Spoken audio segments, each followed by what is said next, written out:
Good evening, everyone. Welcome to the Sacramento Local Agency Formation Commission dated Wednesday, April 3rd, 2019. This meeting is called to order. And if the clerk will please call the roll. Commissioner Peters? Here. Greenwood? Here. Ashby? Here. Frost? Here. Jones? Here. Little? Here. Aquino? Here. Thank you. We have a quorum. And please rise for the Pledge of Allegiance.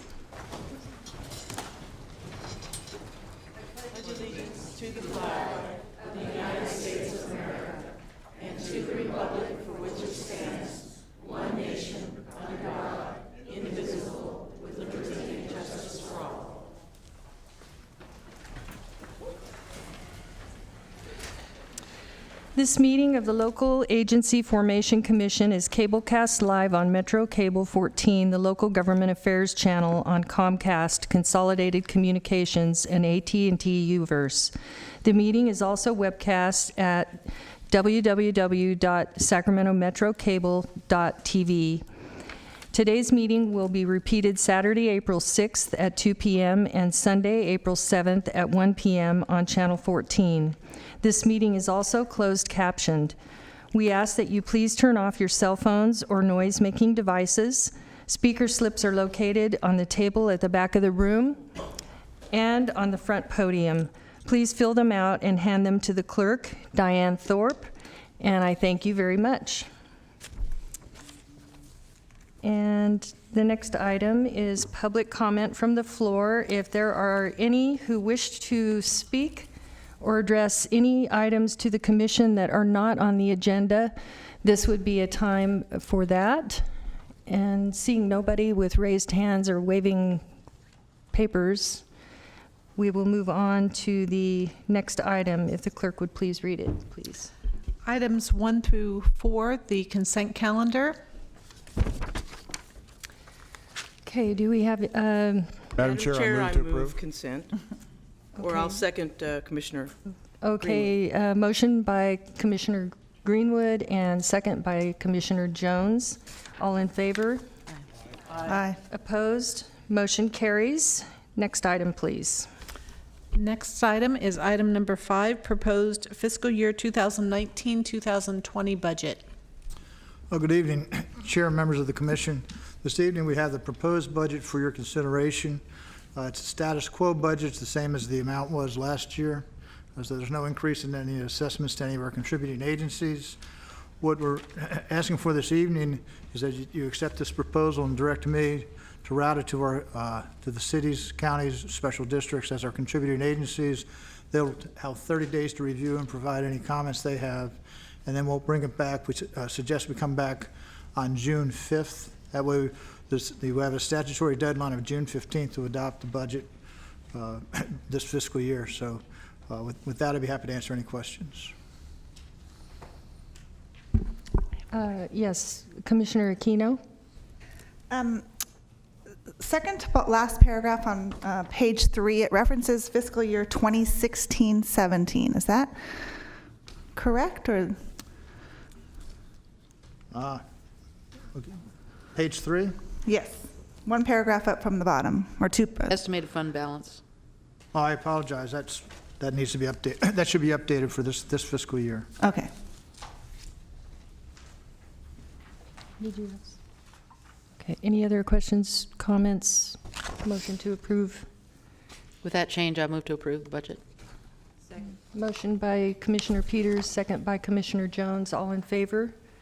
Aye. Aye. Opposed? Motion carries. Well, Are we going to use I guess the we're screen using or- the screen. Sorry. Oh. Okay. I think we're good. Thank you. All in favor? Okay, and I just want to apologize. I had it in my mind that I was going to welcome and introduce 2 new commissioners this evening. Commissioner Chris Little, who is a longtime alternate LAFCo board member and a business owner in Sacramento. Welcome, Chris. and Sarah Keno, who is the Vice Mayor of Folsom, City of Folsom, and former board member on the Folsom Cordova Community School District Board. And so welcome, Thank both you. of you. And they have both been sworn in prior to this meeting, and so their votes count. Okay. And with that, we will go to next item, please. The next item is item 6, City of Sacramento, Natomas Panhandle reorganization. Okay, this is a public hearing, which is now open. I wanted to make a couple of comments before we proceed with this agenda item. This is, hopefully we can work our way through this in an orderly way. What I'd like to do is ask that our staff present their report on this item, and Don Lockhart, if you have any additional comments or any additional items to discuss, then we will be inviting the City of Sacramento, followed by the representative for the landowners in the handle, followed by any of the service providers who wish to make any public comments, followed by Rio Linda Alberta Recreation and Park District to make their presentations. And I think out of fairness to everyone, those presentations, you can take what you need to present your comments. And then we will follow up with public comments. In our public comments, I'm going to hold the public comments to 2 minutes. And if you can, try to carefully articulate what you have to say within 2 minutes. We have a lot of people here this evening, and that'll help us stay on task. And I'm going to try to keep everyone to that in order to be fair to everyone. Then we're going to close the public hearing, and we will proceed with board deliberations. During the staff report, if any of the board members have questions, you can press, there's a button on your, for those who are not familiar, there's a button on your computer screen that you can request to speak, and it will show up on my screen, and I will call you in the order that you have requested to speak. And so with that, I will invite the staff's report. Thank you very much, Chair. Members of the commission, to be clear, the project before you is a reorganization. A reorganization is actions by your commission of one or more changes of organization. In this case, there's an annexation proposed to the City of Sacramento, and then detachments from county service areas 1 and 10, detachment from the Natomas Fire Protection District, detachment from County Water Maintenance Zone number 13, and then detachment from Rio Linda Alberta Recreation and Park District. You'll also be asked to consider the adequacy of the environmental impact report that was prepared and has been certified by the City Council as the lead agency. This proposal was initiated on behalf of the majority of affected landowners within the Handle area. It was initiated by resolution of the City Council. The action of the City Council to do so is enabled the comprehensive related planning entitlements to be folded in so that there's clarity for the public and the clarity for your commission what type of land uses one can anticipate to be there in the event the annexation reorganization is approved. The Panhandles, as I said, is about give or take 600 acres, 589 acres. It's in the North Natomas Community Plan area. If you're familiar with where Arco Arena, or excuse me, Arco Arena, I don't know, it was renamed several times. To the east of that, there's an unincorporated peninsula that starts at I-80 and goes up to Elkhorn Boulevard. This proposal is between Del Paso Road north to Elkhorn Boulevard. It's got city properties, city territory on the west side of developed Regency Park single-family subdivision. On the east side, there's a portion of Valley View Acres subdivision, which is a rural estates project also in the city limits. The site itself is undeveloped, uninhabited. There are fewer than 12 registered voters there living there, so that's why we're deferring to the landowner process. It included one of the points we need to be sensitive to, your commission needs to be sensitive to, is the financial aspects of this proposal. The entitlements that the city did process through included 6 different development agreements, and each of those development agreements carries with it the Panhandle Infrastructure Program, Public Financing Infrastructure Program. That's designed to be separate but coordinated and complementary to the North Natomas Community Plan, Public Facility Financing Plan, so that there's essentially an even playing field for developer expenses and developer reimbursements throughout the community plan area. And generally speaking, the infrastructure touches upon the cost of all the improvements and the financing methodology. So that's covering streets, it's covering open space and park facilities, it's covering the both the wastewater system infrastructure as well as the municipal water system infrastructure. So it's a comprehensive means of financing that is, again, the idea is to provide clarification to the public what to expect, and your commission as well. One of the unusual things about this proposal, it's been in the city of Sacramento's sphere of influence since 1996. The portion below Del Paso has been in the sphere since the early 90s. It's largely, that's being referred to as the PAN. That area is largely developed as unincorporated light industrial back office kind of work, job centers. That's not part of this proposal. The landowners in that area are not supportive of annexation for fiscal concerns primarily. So that's why the configuration, after the city spent a considerable amount of time working with the landowners and the representatives south of Del Paso, after about 20 years, it was thought there might be a better way to approach the opportunity to annex the lands north of Del Paso. So the city council, when they adopted the resolution, reconfigured just to have the uninhabited, undeveloped portion north of Del Paso, the handle.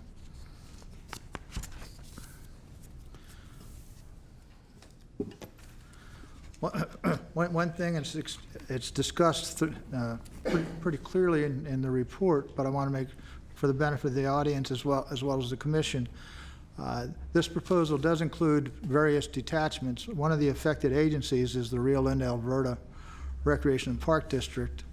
When they were configured, changed from a dependent to an independent, from a county service area to a dependent recreation and park district that is ultimately now an independent park district, the means of fiscal financing was given the chance for some creative solutions. So the boundary of the district, while it serves primarily the community of Rio Linda, that's where their physical investments are. Their territory goes over to Highway 99, which is considerably more territory. They have, and it also includes this area, both the handle and the pan. They've got it's worked well for their sustainability of their fiscal well-being. The value of the land south of Del Paso, because of the nature of the development, really contribute about 40 or more, give or take 35–40% of the operating budget for the district. And the district is not engaged in providing services there, so it's a pleasant revenue stream that the city was sensitive to in reconfiguring this to have the PAN funding not be changed or adversely impacting the district. So while you look at the configuration, and we have discussion in the report, I'm happy to answer questions. Generally speaking, your commission wants clear and certain boundaries.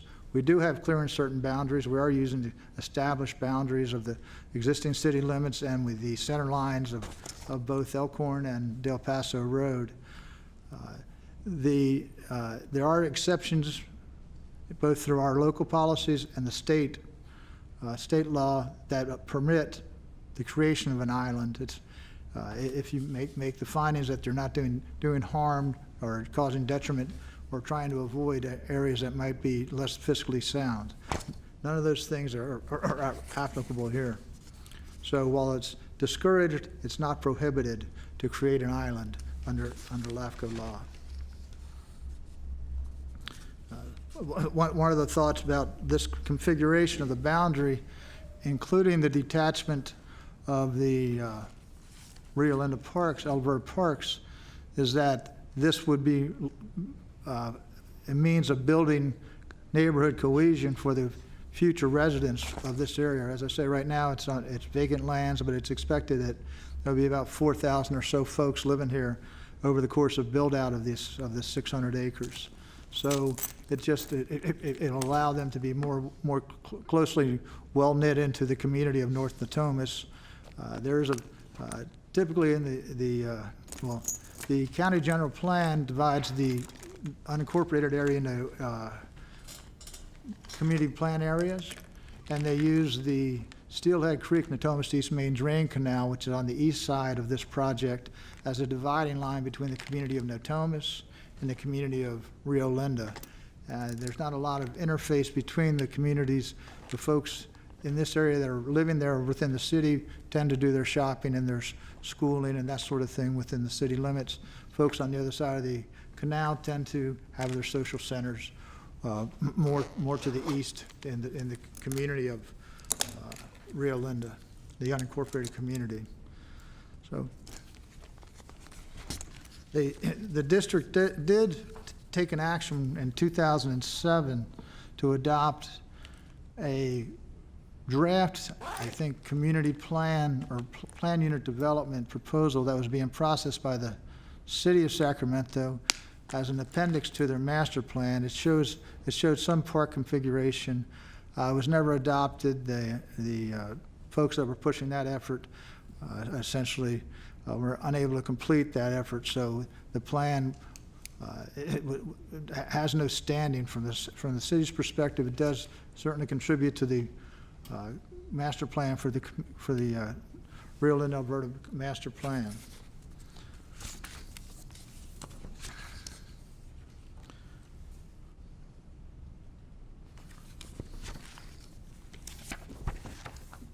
As I said, the projected population will be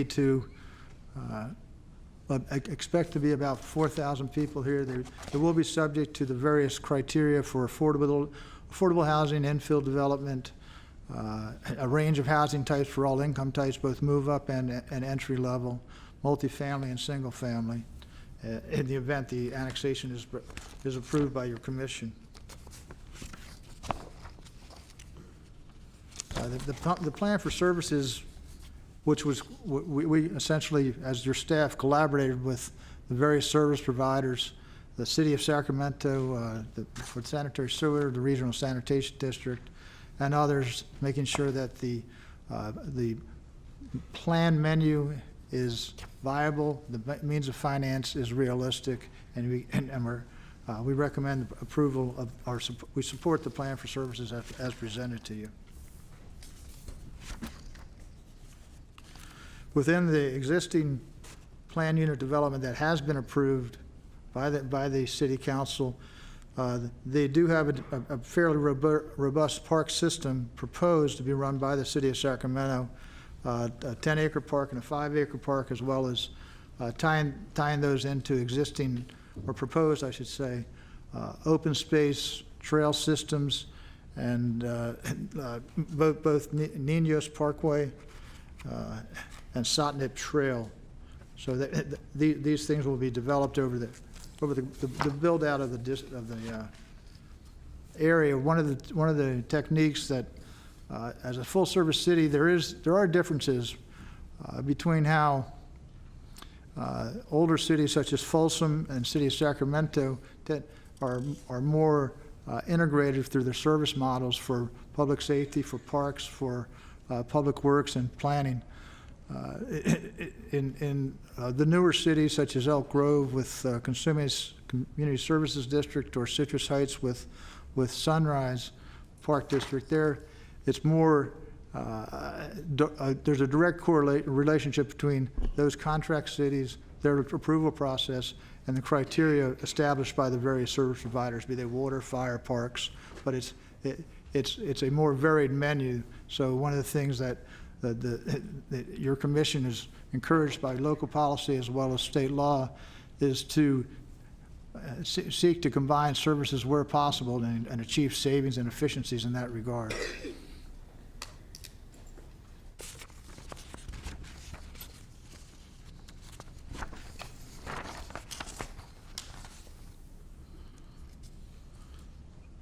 I think I just want to talk a little bit about the history of the sphere here. This is not a new proposal. There's been proposals for this area going back to the first sphere approval in the early 90s. One of the ideas is, again, to complete a lot of the infrastructure that's been built within the North Natomas community plan within the city has essentially been stubbed out to complete the service model, service loop through this area so that the balance of the city population being served will find some redundancy and some greater consistency or efficiencies in their water pressures and that sort of thing. So there's benefits throughout the city process, throughout the citywide, to bringing this in and allowing the various financing mechanisms to contribute to the well-being of the city at large. The city of Sacramento was the first city to be incorporated. Actually predates statehood by a couple of months, but as a result of that, they are a charter city, and so they have a very defined development process that integrates, as I say, public safety, parks, everyone into the process so that to be able to provide services to new development in as seamless a fashion as possible. A recent example similar to this project, your commission had last fall an annexation to the city in the off of Watt Avenue in the south area.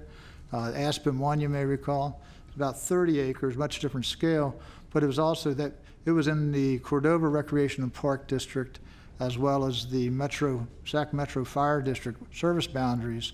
The city worked extensively with both of those service providers to arrange fiscal solutions that then were memorialized in the property tax exchange agreements that were need to be adopted by both the Board of Supervisors and the City Council. Both of those districts were satisfied with the outcome of that property tax exchange agreement. In this case, the property tax exchange agreement has been adopted by the City Council and then by the Board of Supervisors. The board did act at one point to continue consideration of that property tax exchange agreement and asked that, or directed that, the city and the district go and try to find some common ground. And that's well-tread territory, as they've been talking about this property, as I said, since the early 90s, and both positions are deeply and firmly held. So ultimately the property tax exchange agreement came back unchanged, and the Board of Supervisors did vote to approve it. So that does, the district did protest. There's written material in your staff transmittal that shows their position. I think, and I want to go back a little bit just to people, if you look at a map and the island is there, there's no question. So you're creating an unincorporated island as part of this proposal, and that also is going to perhaps, well, if the detachment to the district is approved, then you're going to have an island for the park district to provide services to. It's still be a revenue source. With the development of this area, the access for the district's maintenance or operations personnel would be enhanced, because you're going to have a better, they already have access via the existing street transportation network, but they'll have a greater opportunity for street and traffic movement. I don't know how much work they do in that area, because, as I say, they don't have any facilities down there, but that doesn't mean they don't check things out and make, just look at the status of things.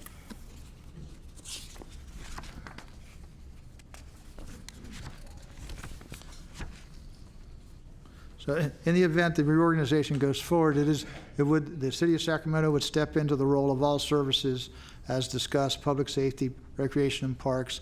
The detachment, right now the city is the fire service provider as a contract with the Natomas Fire Protection District, which is a dependent district. That means that the County Board of Supervisors has a contract with the city of Sacramento for their city fire to respond. And I believe they maintain 2 stations, one that's actually in the Pan and one that's further over on the Garden Highway behind the airport. So those services won't be adversely affected by this detachment. One of the things we wanted to find, and we had made findings, is that because the revenue stream right now, with no capital expenditures on the part of the Park District, it's much like the Pan, it's also a one-way revenue stream. In this case, it's for the undeveloped area north of Del Paso, it's about $2,500 a year. The property tax exchange agreement has committed the city to pay that at full $2,500, their current property tax, for the next 5 years to soften the blow a little bit of the transition.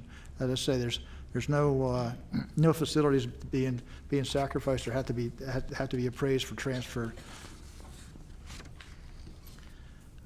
The proposal was subject to the California Environmental Quality Act. An environmental impact report was prepared. Your staff was closely engaged in that as a responsible agency. At our request, the city did include a complete chapter 6, I believe, strictly dealing with your commission's areas of concern. So while the document touches upon the broader picture of the city's concerns, it also touches upon impacts, any environmental impacts that may result as a result of your decision as a commission. So in that regard, the document, I believe, is adequate and sufficient for your consideration. The area also, it's been well studied. It's within the both the city and the county general plans. The county general plan it's within the urban services boundary of the county general plan. However, the area is designated for agriculture north of Del Paso Road. It's in the city of Sacramento's general plan for urban future development area, and it's also in the North Natomas Community Plan, as discussed previously, with the tie in some of the circulation issues and some of the public facility services, that sort of thing. It's also was included with the Natomas Basin Habitat Conservation Plan. That's coverage issued by the state and federal agencies overseeing environmental impacts, or largely species impacts, plants impacts. So one of the benefits of this area being the county is not is not a permittee under that. So in the event city development does occur, that will be subject to that criteria. That's one of the mitigation measures of the EIR, in addition to other mitigation measures. So you're getting a little bit of a higher return because of the community plan. A water sustainability study was completed. The city of Sacramento has adequate water supplies between the Sacramento River, the American River, and groundwater resources out here. So that's a concern your commission needs to be aware of as well. With that, I'd be happy to answer any questions. Just to remind the commission that there are several steps in front of you of annexations and detachments, and those are resolutions that would encompass all of those actions are part of your agenda packet. Okay. Commissioner Greenwood. Don, thank you. I apologize. I had trouble hearing some of the things you were saying, and I had one clarification I wanted to ask you about. Somewhere toward the beginning of your statement, you mentioned that I heard 35 to 40% of, and I'm not sure, was that the park district's revenue? Yes, 35 to 40% of the property tax revenue that goes to the general fund for the Rio Linda Alberta Recreation and Parks District is generated out of the Pan area, the industrial area south of Del Paso Road. Oh, the Pan, nothing. There's nothing in the handle. The handle's 2,500.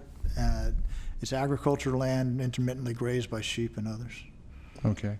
And also, at one point I read somewhere in our documentation that I thought there was an agreement one time that the Rio Linda Park District was supposed to get $18,000, and somewhere along the line in the negotiations last summer, it looked like it dropped down to $2,500 over 5 months.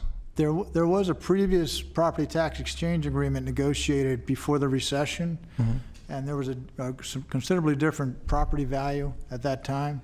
So it was still tied to what was the current revenue stream out of the area, but the property value, because of the recession, was adjusted downward considerably, and that's why the number is now at 2,500. That's where it came up. That's And the effect. That number was derived by whom? It's driven by the assessment of the property. By who? I'm sorry, who? It's driven by the assessed value of the property by the county. But was that part of that July settlement in July 18? There was a... That was premised upon the assessed value during the 2006, 2010 period, where a lot of property values were considerably higher than they are today. And then it was changed last year, though. I'm Right. not sure what date was changed on. I'd have to defer to city on the Okay, I was on the just curious about reassessment. that. I think that concludes my comments right now. Commissioner Ashby. Chair, a request has come to me. There is an elected official in the audience who's a school board member who has another meeting tonight who needs to leave shortly but would like to comment if he could be taken out of order so that he could leave for his next meeting. I don't know if that's allowed, but I thought I would request it is Twin Rivers School Board Trustee Bassem Elkara. Okay. Did Vassam already I fill believe out he a did card? submit a speaker slip. Okay, I can accommodate Thank you, you. sir. Would you like to come up to the podium and identify yourself? No, go ahead. I think I saw it. Good evening, Commissioners. My name is Bassem Elkara, trustee for Area 5 of Twin Rivers Unified School District, which covers the Panhandle. In my personal capacity as trustee, I support the annexation and the tax share agreement proposal. The Twin Rivers School District and the City of Sacramento partner together on various projects to serve our students who utilize the parks on a daily basis. The Panhandle has been included in the North Natomas Community Plan since 1986. A majority of the area that surrounds the Panhandle has been in the city boundaries since 1961 to 1962. The partnership between our school district and the city to serve our parks is critical for our community building and the homes in the area that are needed to generate funding for Twin Rivers schools. Thank you. Thank you. Thank you, Chair. You're welcome. Any other questions from board members? Okay, at this time, did you have any additional information? I did not, but I'd be happy to introduce Ryan DeVore, the Community Development Director for City of Sacramento. The city has staff here to answer questions across the board, and he'll be able to introduce the commission to his staff. Okay, welcome, Ryan. Hey, thank you. Good evening, members of the commission. I'm Ryan DeVore, Director of Community Development for the City of Sacramento. My team and I are here to present on the annexation of the area known as the Panhandle into the City of Sacramento municipal boundaries. The city has contemplated this action for decades by including the area in our sphere of influence and in our general and community plans. We've spent many years discussing and negotiating this action with stakeholders. The proposal before you includes consideration and approval by the Sacramento City Council and the Sacramento County Board of Supervisors. Finally, in the upcoming presentation, you'll hear about the importance of the detachment of the Rio Linda, Alberta Recreation and Parks District, allowing the City of Sacramento to be the park service provider. This action is critical to this annexation as it provides clear accountability to the residents of Sacramento regarding who is providing service, eliminating unnecessary confusion, and improving efficiencies. The detachment also supports the many years of discussions between the City of Sacramento and the developer regarding proposed park facilities and their integration into the larger park system. At this time, I'd like to introduce our project manager and principal planner, Cheryl Hodge, to provide more detail.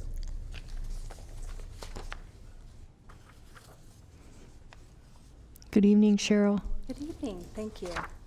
I do have a PowerPoint. So Can we have the first PowerPoint, please, Metro Cable?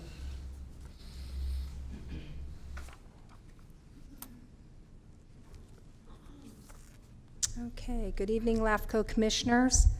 As Mr. DeVore mentioned, my name is Cheryl Hodge. I am the new growth manager with the Community Development Department at the City of Sacramento. I will be providing an overview of our city-initiated annexation detachments request that is the subject of tonight's hearing. Presentation topics that I'll be covering include an overview of the Panhandle area and background, existing and planned parks, previous Panhandle approvals, and City of Sacramento Department of Youth, Parks, and Community Enrichment will also be presenting this evening. In addition to myself, there are multiple city staff representatives present tonight from Planning, Parks, Finance, and our City Attorney's Office to address questions. This exhibit depicts the location of the Panhandle area that was described earlier by Mr. Lockhart, the area that is subject of the city's LAFCo application, which I'll refer to as the Handle, is approximately 589 acres in size. This area is identified on the exhibit as the annexation area in the upper portion of the Panhandle outlined in pink. The Handle area is predominantly vacant land to the north of Del Paso Road. To the west is Regency Park and Natomas Park, and to the east is Sorrento Road and Valley View Acres, and to the north is Elkhorn Boulevard. The Pan area, which is the lower portion of the area outlined in pink, is unincorporated. It is predominantly developed with industrial and manufacturing uses, and this area is not part of the city's application. I thought it'd be interesting to take a look at some aerial photos of the North Natomas area, including the Panhandle area and surrounding lands. This is an aerial photo taken in 1937, and as you can see, the Handle area is depicted in yellow. I might add roughly, I did try to, it's not perfect for the Handle area, but it does demonstrate the location of the Handle area. And as you can see, the North Natomas area and surrounding area is predominantly all vacant land. By the early 1960s, the North Natomas area had already become part of the City of Sacramento, with the exception of the Panhandle properties.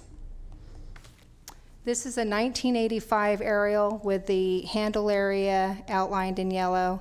And as you can see, there's some development that has occurred in the nearby community of Rio Linda, but North Natomas is still predominantly undeveloped. Fast forward to 2018, I've outlined the North Natomas Community Plan that was approved in 1986. That's outlined in orange, and then you could see that the Handle area, the 589 acres, is outlined in yellow.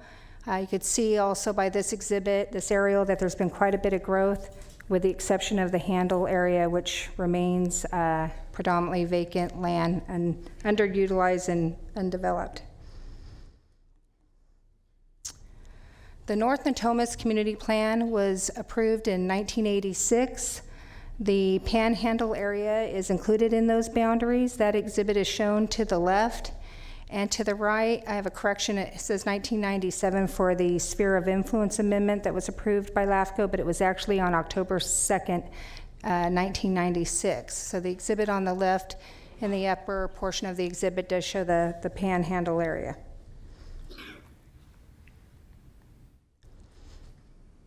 The Panhandle area does not have any parks. The city has a park system that's been well planned for North Natomas, including the Handle area.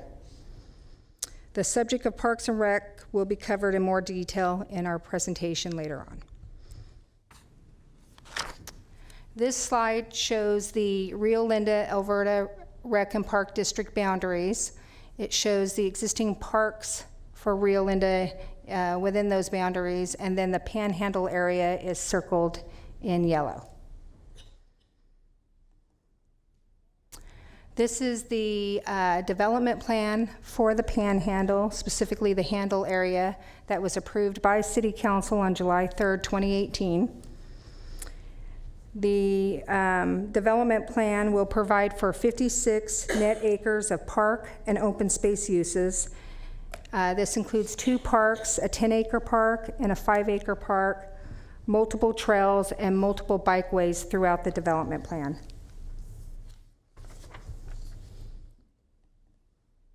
I will now briefly cover the area commonly known, as everyone knows it, as the Pan. The Pan is approximately 830 acres in size by itself and already developed and receiving municipal services. No changes are proposed to the Pan. All utility and service providers would remain the same. The Pan is not impacted by the Handle area. These 2 areas are separated by Del Paso Road. The annexation and detachments requested by the city for the Handle area will allow for the planned and orderly development of this vacant, underutilized property. The Panhandle has been master planned for future development by the city and has been part of the North Natomas community for over 30 years.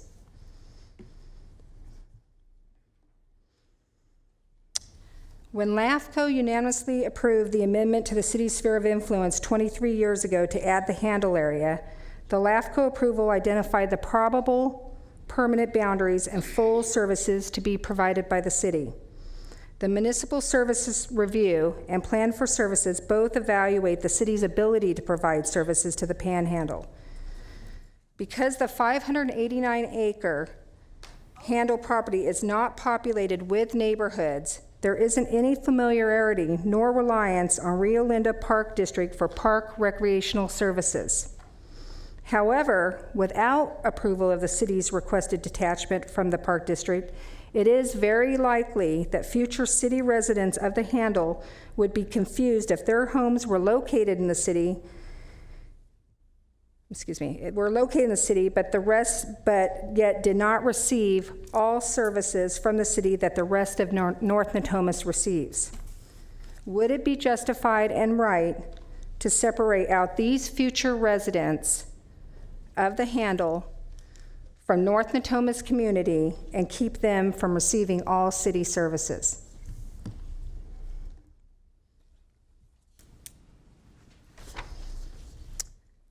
No detachment would have significant implications involving Quimby Act, park impact fees, the city's general plan, Panhandle finance plan, North Natomas community plan, citywide parks and rec system, and an overall integrated park rec system that is very specific to North Natomas community.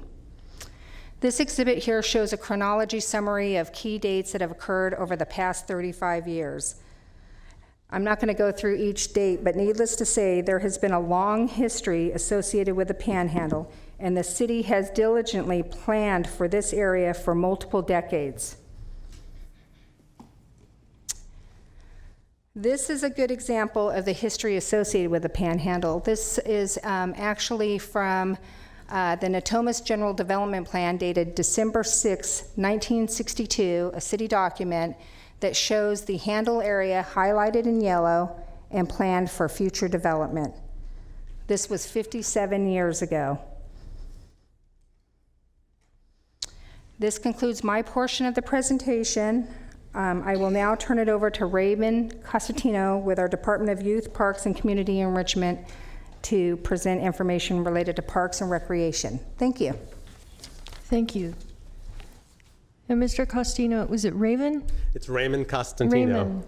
Hi, good evening, Commissioners. Did you have did you turn in one of these I'm part of items? the presentation. Cheryl set up for me. I'm just wondering if I should look for it. So Great. Thank you, sorry. So Keep going. my name is Raymond Costantino. I'm the Park Planning Development Services Manager for the City of Sacramento Parks Department. We're officially known as the Department of Youth, Parks, and Community Enrichment, also known as YPSI, and simply known as Parks Department. That said, I want to just let you know that I'm going to do a quick overview of the park programming that we provide at the city, park planning efforts, as well as recreation programming and maintenance services that we provide. Our mission is to empower youth, strengthen neighborhoods, and provide life-enriching programs for a beautiful, livable community. Our vision is that our beautiful parks and enriching programs create a thriving community with healthy, strong, and cohesive neighborhoods. Our department serves a population of 500,000 residents. We have an operating budget of $37.9 million, and we have staff, 630 full-time employees as staff. We're divided into 4 different divisions, including Youth Development Division, Community Recreation Division, and Neighborhood Services Division, as well as Park Maintenance, Planning, and Facilities Services Division.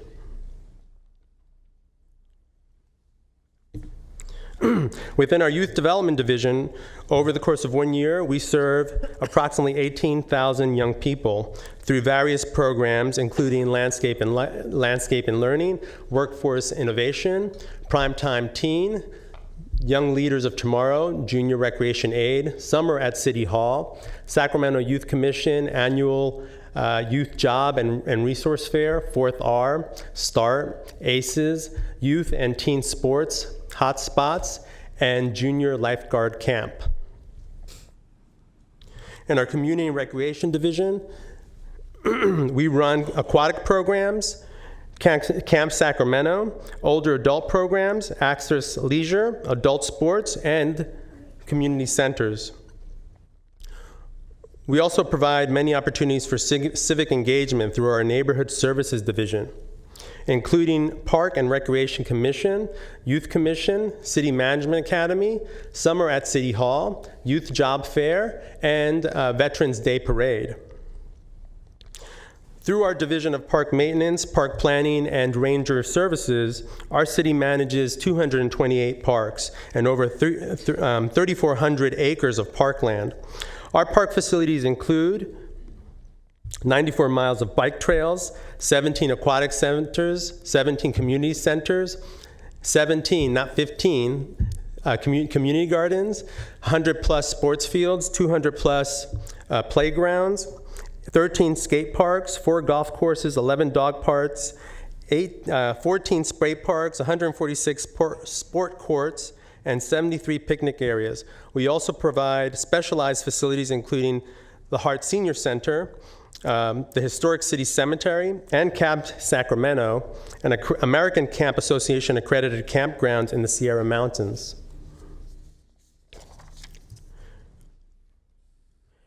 In regards to Panhandle development, our goal is to determine what are the best parks, programs, and amenities for the future residents of the Panhandle. Based on city standards, this development will provide 15.5 acres of neighborhood and community parks, as well as participate in existing park maintenance districts. The neighborhood park will probably include a tot lot and/or adventure area, shade structure, sports fields, or courts, and a picnic group, a group picnic area. The community park will have probably include a large picnic area with shade structures, community garden, skate park, restrooms, on-site parking, and sports courts or fields. These are typical amenities.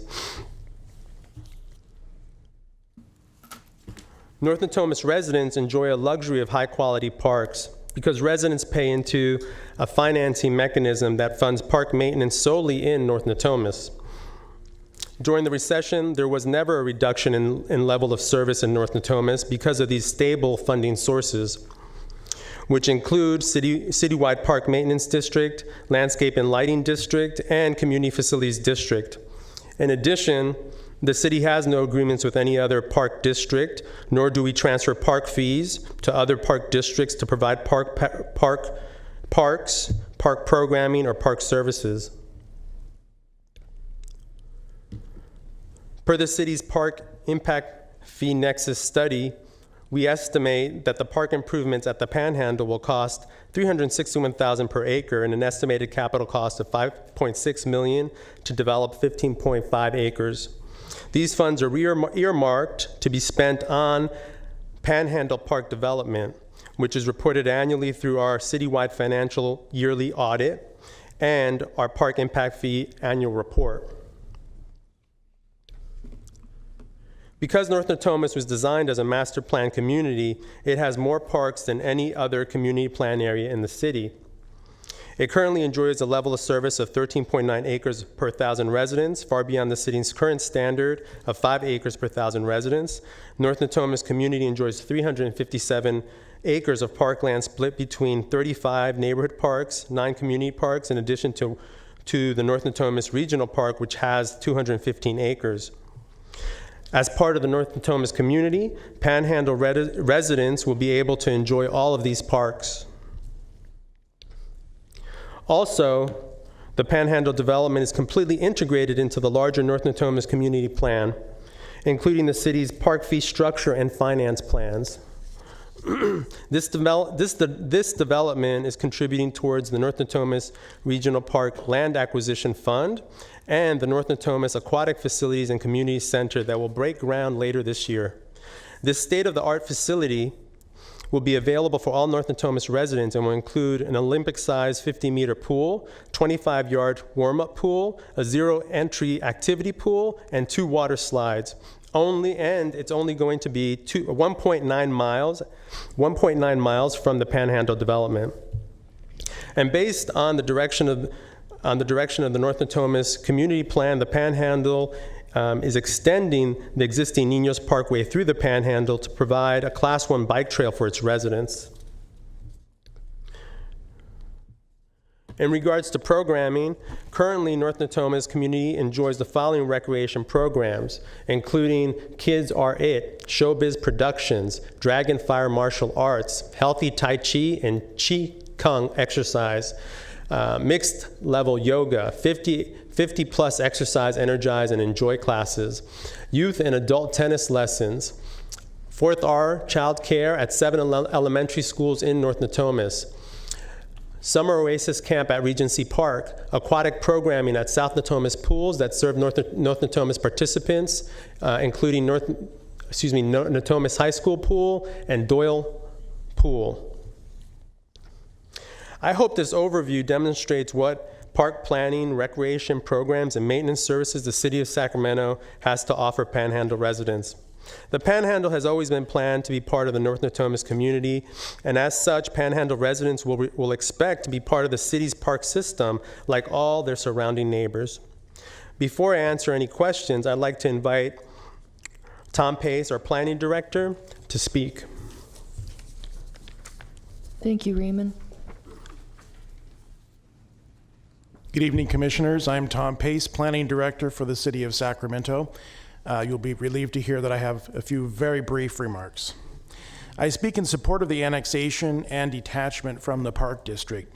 Tonight, I'd like to share 3 main points with you that address the long history of this project, the proposal's lack of detriment to the Park District, and the fact that LAFCo policies support this request. First, the Panhandle has always been part of Natomas. This project has been contemplated since well before I started working for the City of Sacramento in 1997.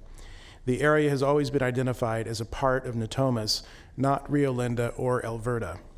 Second, the Panhandle receives no services from the Rio Linda Alberta Recreation and Park District, as there are no existing park or recreation facilities within the Panhandle project area, and the property is largely uninhabited. As a result, the Park District does not have to spend any money serving the area proposed for annexation, even though it receives $2,500 per year in tax revenue from the area. The city and county have agreed to a tax exchange agreement that ensures the $2,500 will be paid by the city to the Park District for 5 years, even though the district provides no services in the area. As a result, the Panhandle's detachment will not have a significant effect on the district's budget or ability to continue providing the current level of services to Rio Linda and Alberta, and therefore there is no detriment to the Park District in detaching the Panhandle from it. Third, sound principles of planning and LAFCo's own policies call for this area to be annexed into the city and served by city services, including park and recreation services. Doing so will result in most urban services being provided by a single consolidated city service provider, which encourages orderly growth. The city can more efficiently provide services to the Panhandle, as it already provides neighborhood park and recreation services to the neighborhoods immediately adjacent to the Panhandle. The Park District does not.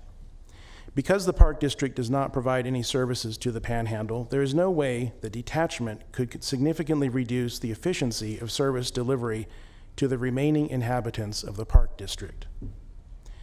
LAFCo policy calls for service plans of special districts that lie within a city's sphere of influence to provide for orderly detachment of territory from the district as district territory is annexed to the city.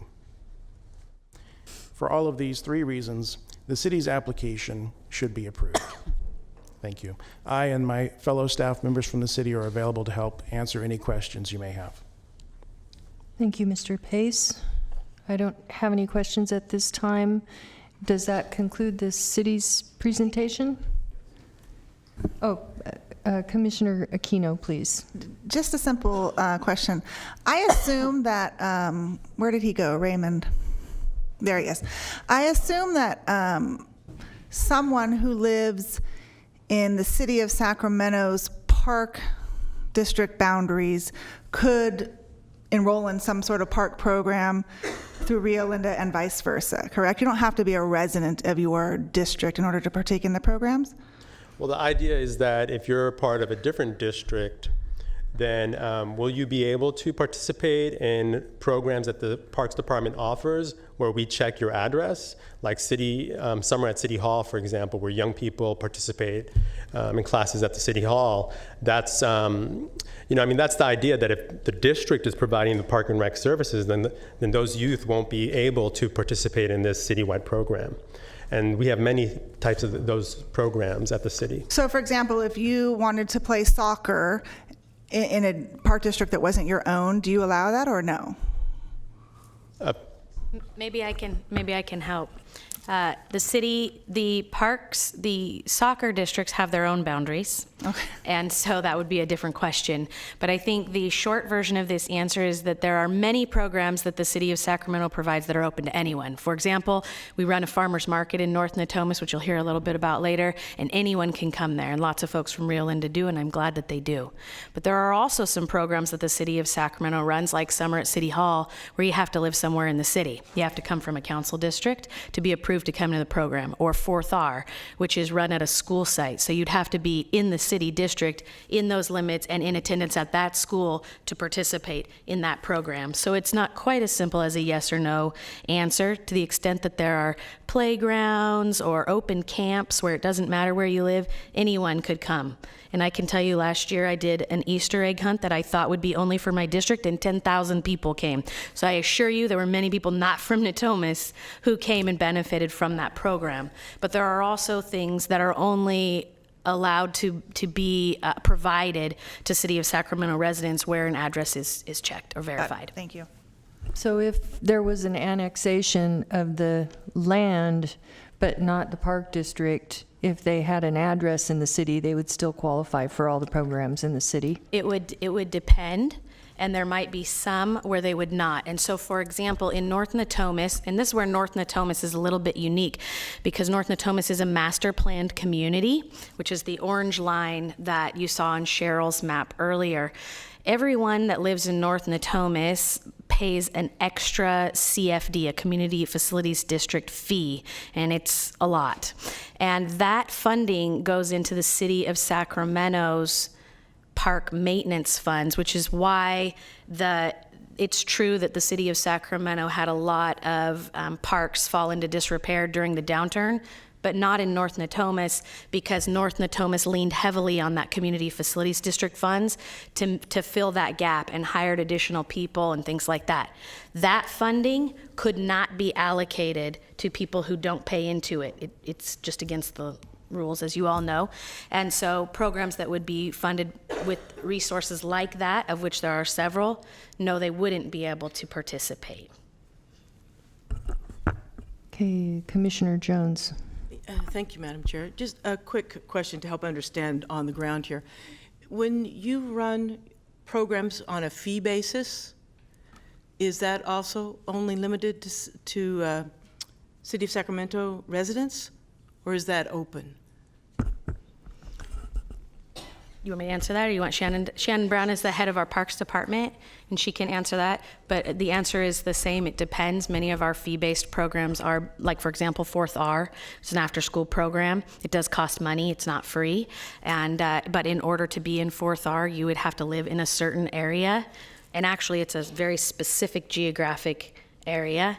And if you didn't live in that area or didn't pay into that fund, you wouldn't be able to. But Shannon can answer the question. You did a fabulous job answering that question, but I did want to give a little context to that question because it's something out of an audit we just had conducted a year ago, and out of that audit came a recommendation to begin to look at a fee structure. So that is one of our goals over the next year, is to hire a consultant to really develop those fees. And we are looking at a resident, non-resident fee, especially for our aquatic facilities and possibly camp. But anybody can sign up for the programs, but there might be a different fee assessment later on. But right now there is just one fee, just for regular recreational programs. But more specific programs that are funded by general fund or Measure U, the resident or the child would specifically have to live in the city of Sacramento limits and contribute to that funding source in order to get that benefit. So hypothetically, in the future, let's say there's even right now, there's a swimming pool, let's say South Park, and someone wants to go there. Right now, it's one entry fee. That or Clooney, it's one entry fee. Yes. And so your department is looking at differentiating between residents and non-residents? Commissioner Jones, can I just intervene on that? Oh, please, please. South Park's pool is different than first of all, North Natomas doesn't have a pool yet. Let me take this moment to remind the Parks Department that District 1 is the only part of the city that does not have a public pool, so we're working on that. But once we open that aquatic facility, a portion of the maintenance fees to run that facility will come from the CFD3 funds. Mm-hmm. If you don't pay into that CFD3, whatever offset they put in place, so let's say we give folks a rate that they could have a summer pass, the people who pay into the CFD would get a lower rate than the people who do not, because they're already paying with their CFD on maintenance. So there would be an offset there. So the people that would live in the Panhandle and are part of a Parks Department that is not in the city of Sacramento would be the only ones in North Natomas not able to receive that benefit. But they wouldn't be paying the CP. They could still swim, of course, but they would pay whatever everyone else pays, but they don't pay the CFD3. It'd just be through a different and I'll give you another example. Recovery's legit, for sure. And you're going to hear also from somebody who runs a youth program that has over 700 kids in it. It is also paid for with those CFD3 funds. And so, you have to make sure that the people who are paying those funds are receiving the benefit to the best of your ability. But lots of things that we do are open to everybody, and we try as hard as we can to make as many things open to everybody, but sometimes it just doesn't work out that way. And there would certainly be things that people in the Panhandle would get to participate in just like everybody else, but there would also be things that they would not. Are the CFD funds the same as SFD? In the finance plan, it showed Melrose that was to be collected in the handle. Is that the same thing, or is that something different? I don't know what you mean by SFD. The Sacramento Fire District? In the finance plan, it talked about collection of funds. It looked like Melrose. Yeah, when Executive Director Lockhart talked about the 6 DA agreements, and that those are development agreements between the folks that develop there.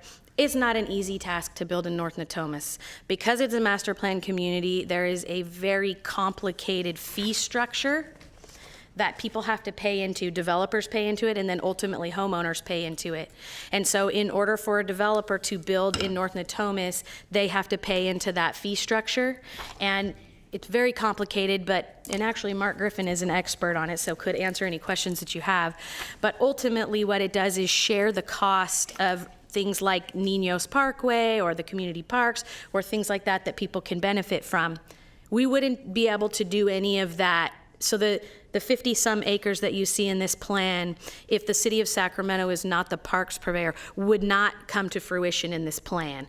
Because what you see in front of you is an over $20 million proposal. It will be subsidized by the CFD and by the city of Sacramento. Neither of those two funding sources would be available if we don't approve the detachment today.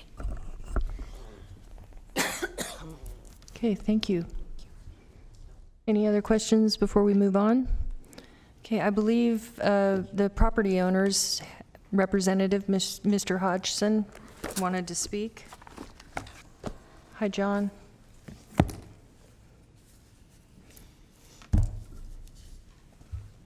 Good evening, Madam Chair, members of the LAFCo. I think most of you know my name is John Hodgson. I have a company called the Hodgson Company.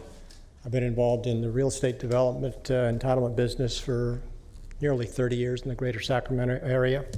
During that time, I've been involved in probably close to 12,000 acres of development, actual approvals of projects, typically mixed use, 500 to 2,500 acres in size in every one of the jurisdictions that you represent. I'm very familiar with the process, and I'm very familiar with the realities of a project getting approved, and more importantly, getting built. I had some notes that I will use a little, but I think the city folks have made a pretty good case as to why this project should be annexed. All the legal reasons are there. Your staff, on a very thorough analysis, gave you a recommendation of approving this project. I think the big question is the Park District, and the question of who should provide park services. Our 6 owners that I represent, which includes the Twin River School District and 5 other private property owners, in most cases have owned the property 30 to 60 years. These are not speculators. These are folks that have owned this for a long time. When I was asked to participate and assist this, they knew they were going to be in the city because they were in the sphere of influence. They knew they were going to be provided city services. They knew that would be police, fire, all the utilities, and maybe almost as importantly, or most importantly, park services. When you build a community, among the most important things that you need to provide, other than affordable, well-located homes, near amenities, is you need good schools and you need good parks.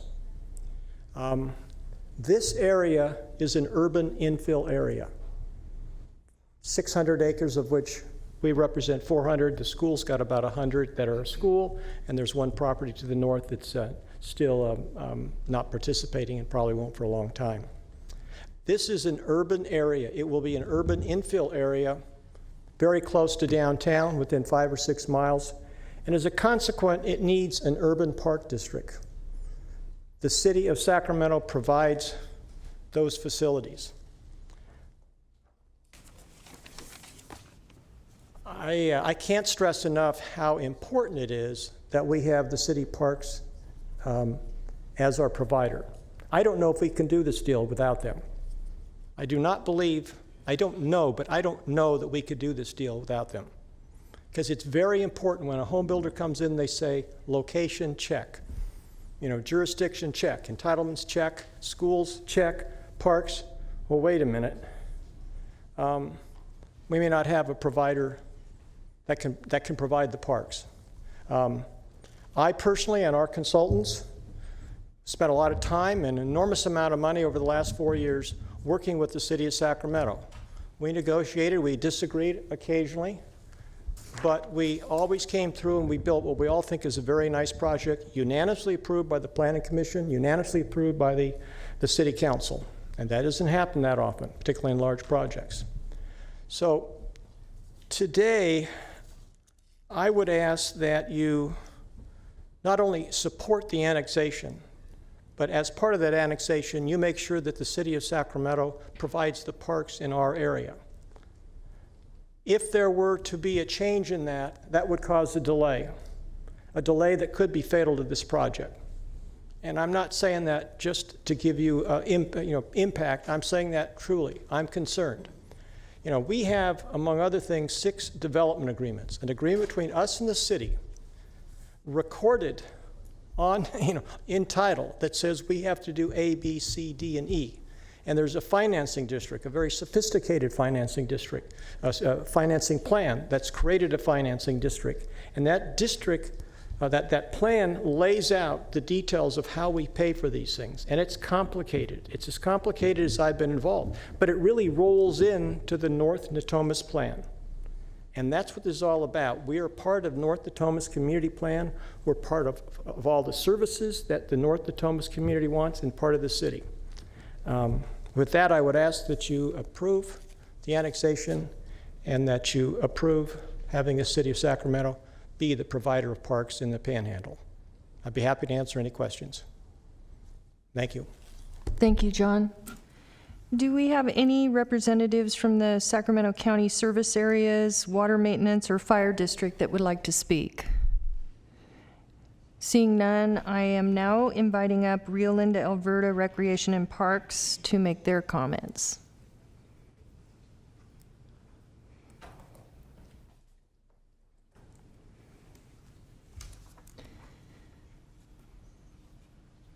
Good evening, Chairperson Frost and members of the Commission. No. My name is Ann Saprell. I'm a lawyer with Best & Krieger, and I represent the Rio Linda Alberta Rec and Park District. Our presentation tonight will just be myself and then Mike Heller, the general manager. We don't have a PowerPoint, so I'm just, it's not going to take a long time. We're both available to answer any questions after we make our presentations. So as you know, the application before you that the city has brought involves not only the annexation to the city of this territory, but also the detachment from the Rio Linda Alberta Rec and Park District. LAFCo's policies, as you know, both of these changes of organization will create islands. And it will separate the PAN part of the district from the rest of the district, and it will also create an island in the city. There are 2 separate sets of policies that address these 2 reorganizations. They're separate and they have to be analyzed separately. There's been a lot of discussion about the annexation, that the findings required for the annexation to the city. There are 2 government code sections. That one of them says that annexations to a city cannot result in an island, but then the other section creates exceptions to that policy, one of which is if the annexation to the city will result in orderly development and that property cannot be annexed to another city, then it can be annexed to the city. And that's clear. I mean, and that is the standard for approving an annexation that will result in an island. But those government code sections do not apply to detachments from special districts. There is no LAFCo statute that directly applies to detachments from special districts that result in an island. Instead, what controls is your own policies. And I've set forth in our position letter, which is attachment 1 to your staff report, that there are 2 of your own policies that apply directly to annexations from special districts. One of them, the first one says, and this is 4C3, Chapter 4C3 in your policy handbook, that when detachment from a special district will create an island or will detach the boundaries or separate the boundaries, the detachment cannot be approved unless, 1, it is necessary due to unique circumstances, or 2, will result in improved quality or lower cost of service, or 3, there exists no feasible and logical alternative. None of those findings are supported by the facts in this case. First of all, there's no There are no facts pointed out in the staff report. There's a long discussion on pages 9 to 12 of your staff report that discusses all the reasons why this annexation will promote orderly development, and we totally agree with that. The district has no problem at all with the annexation. We think that findings can easily be made.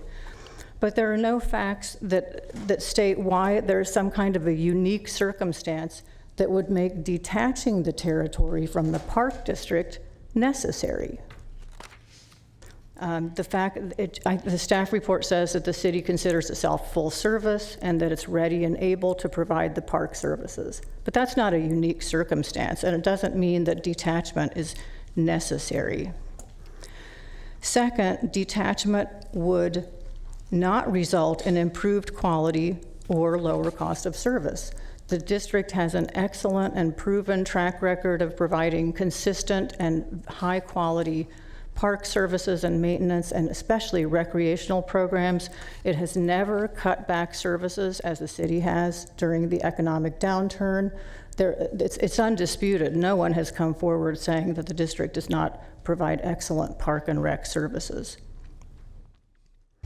And I'll mention this later, the cost to the residents in the Handle for Parks and Rec would most likely be less if the Park District were the provider. Because basically the Park District would be using its property tax apportionment in the Handle to provide those services. It wouldn't need to, first of all, the district is not going to expect to receive any of the development impact fees. It's not going to need to have a maintenance mellow roofs for parks be created, and it's not going to need the assessments from the city's landscaping and lighting district. Instead, it will just use its property taxes in the area that it's entitled to provide those services. So lower cost, better quality of services for the owners. Third, there exists no feasible and logical alternative. Our position is that the feasible and logical alternative to detaching this territory from the district is to leave it in the district where it is, where it's always been intended to be serviced by the district, allow the district to collect its share of the property tax apportionment until such time as the entire panhandle gets annexed to the city. And I understand that there are issues with annexing the pan, but it's still in the sphere of influence, and therefore we all have to expect that at some point in the future, the pan is going to be annexed. When that happens would be the logical time to detach the entire panhandle from the Rio Linda Park District, because obviously then it would not be creating an island.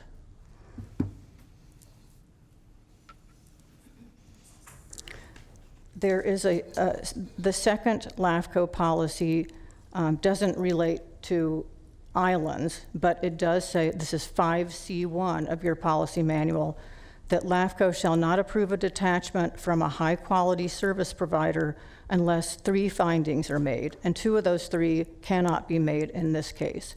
One is that the detachment is necessary to ensure delivery of essential services. That's obviously not true. It's not necessary.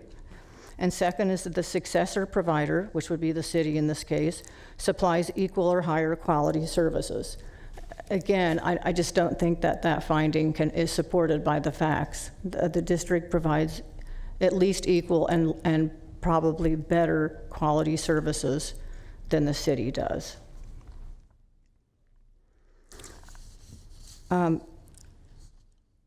I wanted to address a couple of other things in the staff report and points that have been made. The statement from the developer in your staff report and his oral comments tonight allege that if the property is not detached from the district, it will cause delays. And his statement is that the CEQA review will have to be repeated, and there will be additional public hearings, and the design of the parks will have to be revisited, and the public facilities financing plan will need to be amended. Well, so I reviewed the public facilities financing plan. And first of all, I want to make it clear, with respect to the design of the parks, you know, Appendix I of the district's master plan has shown since at least 2007 the draft what was called the Panhandle PUD. That area, the district has always intended to service the parks in that area, and the district has reviewed the parks that are planned and have been approved, including the Niños Parkway, the bikeways, the pathways, and the 2 parks. And all of those parks do comply with its standards, which are higher. I wanted to also correct for the record, the district's acreage standards are 5 acres of park per 1,000 people. The cities are only 3.5 acres per 1,000. But in this case, that is what I've read in several places. Not in North Natomas. It's a higher standard. Okay. Maybe it's because of the additional assessments and special taxes, which we would not need to use. Anyway, the parks that are planned do meet our higher standard of 5 acres. There are at least 5 acres, and we're perfectly happy, the district is perfectly happy with those parks and the parkways exactly the way that they're planned. So no change in design, wouldn't have to go back to the drawing board. The district thinks it's an excellent plan. And then also, those parks, my understanding from reading the financing plan and the plan for services is that the developer is going to build all of those parks and the pathways and the trailways using the impact fee credits, the city's development, the impact fee credits, and Quimby Act requirements that the city will impose. So that's what the financing plan says. We would not interfere with that at all. All the district wants to do is maintain those parks that will be constructed turnkey. We're not going to need any impact fees. Not going to need, those will be provided, and unless, somebody correct me if I'm wrong, but that's what I've read. And then the plan is, in the financing plan, is that it will be maintained by the city, not using any property taxes, but instead the burden will be on the property owners. There will be a new park maintenance CFD that will be created, so special taxes will be imposed for maintenance on the property owners. The property is planned to be annexed to the city's landscaping and lighting district, so those owners will pay higher landscaping and lighting district assessments. And there will be HOAs, or one or more homeowners associations formed, so that dues will then pay. All those sources will be used to pay for maintenance of the parks. So again, if the property stays in the district, we don't need any of that. We would just use our property taxes, or our existing apportionment, to provide those services. So going back to the alleged delay, no environmental review would be necessary because there wouldn't be any change in the parks. There wouldn't be any additional impact on the environment that would have to be reviewed. The financing plan is a plan. It identifies financing mechanisms, some of which just wouldn't need to be implemented in order to pay for park maintenance. That, I don't think that means the plan has to be amended, but just because some of the things might not be implemented. I don't see any reason why additional public hearings would be required.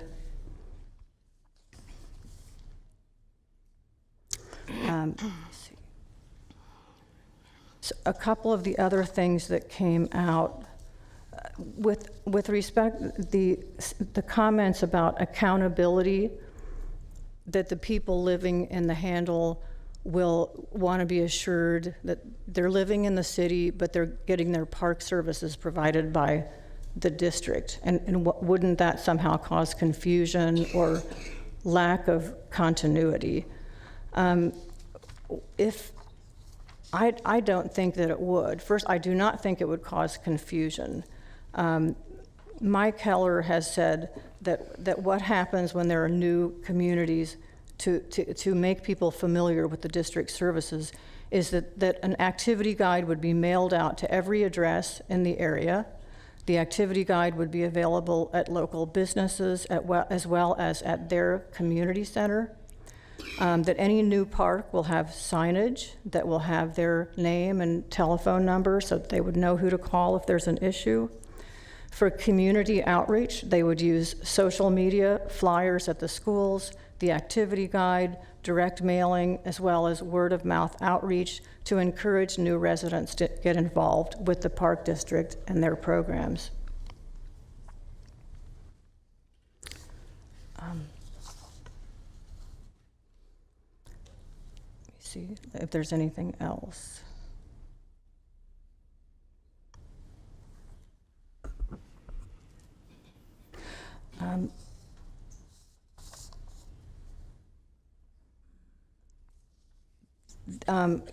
Commissioner Ashby, I think I went over this, but I just wanted to make sure that I really don't think it's correct to say that city funding and CFD funding would not be available if the land is not detached.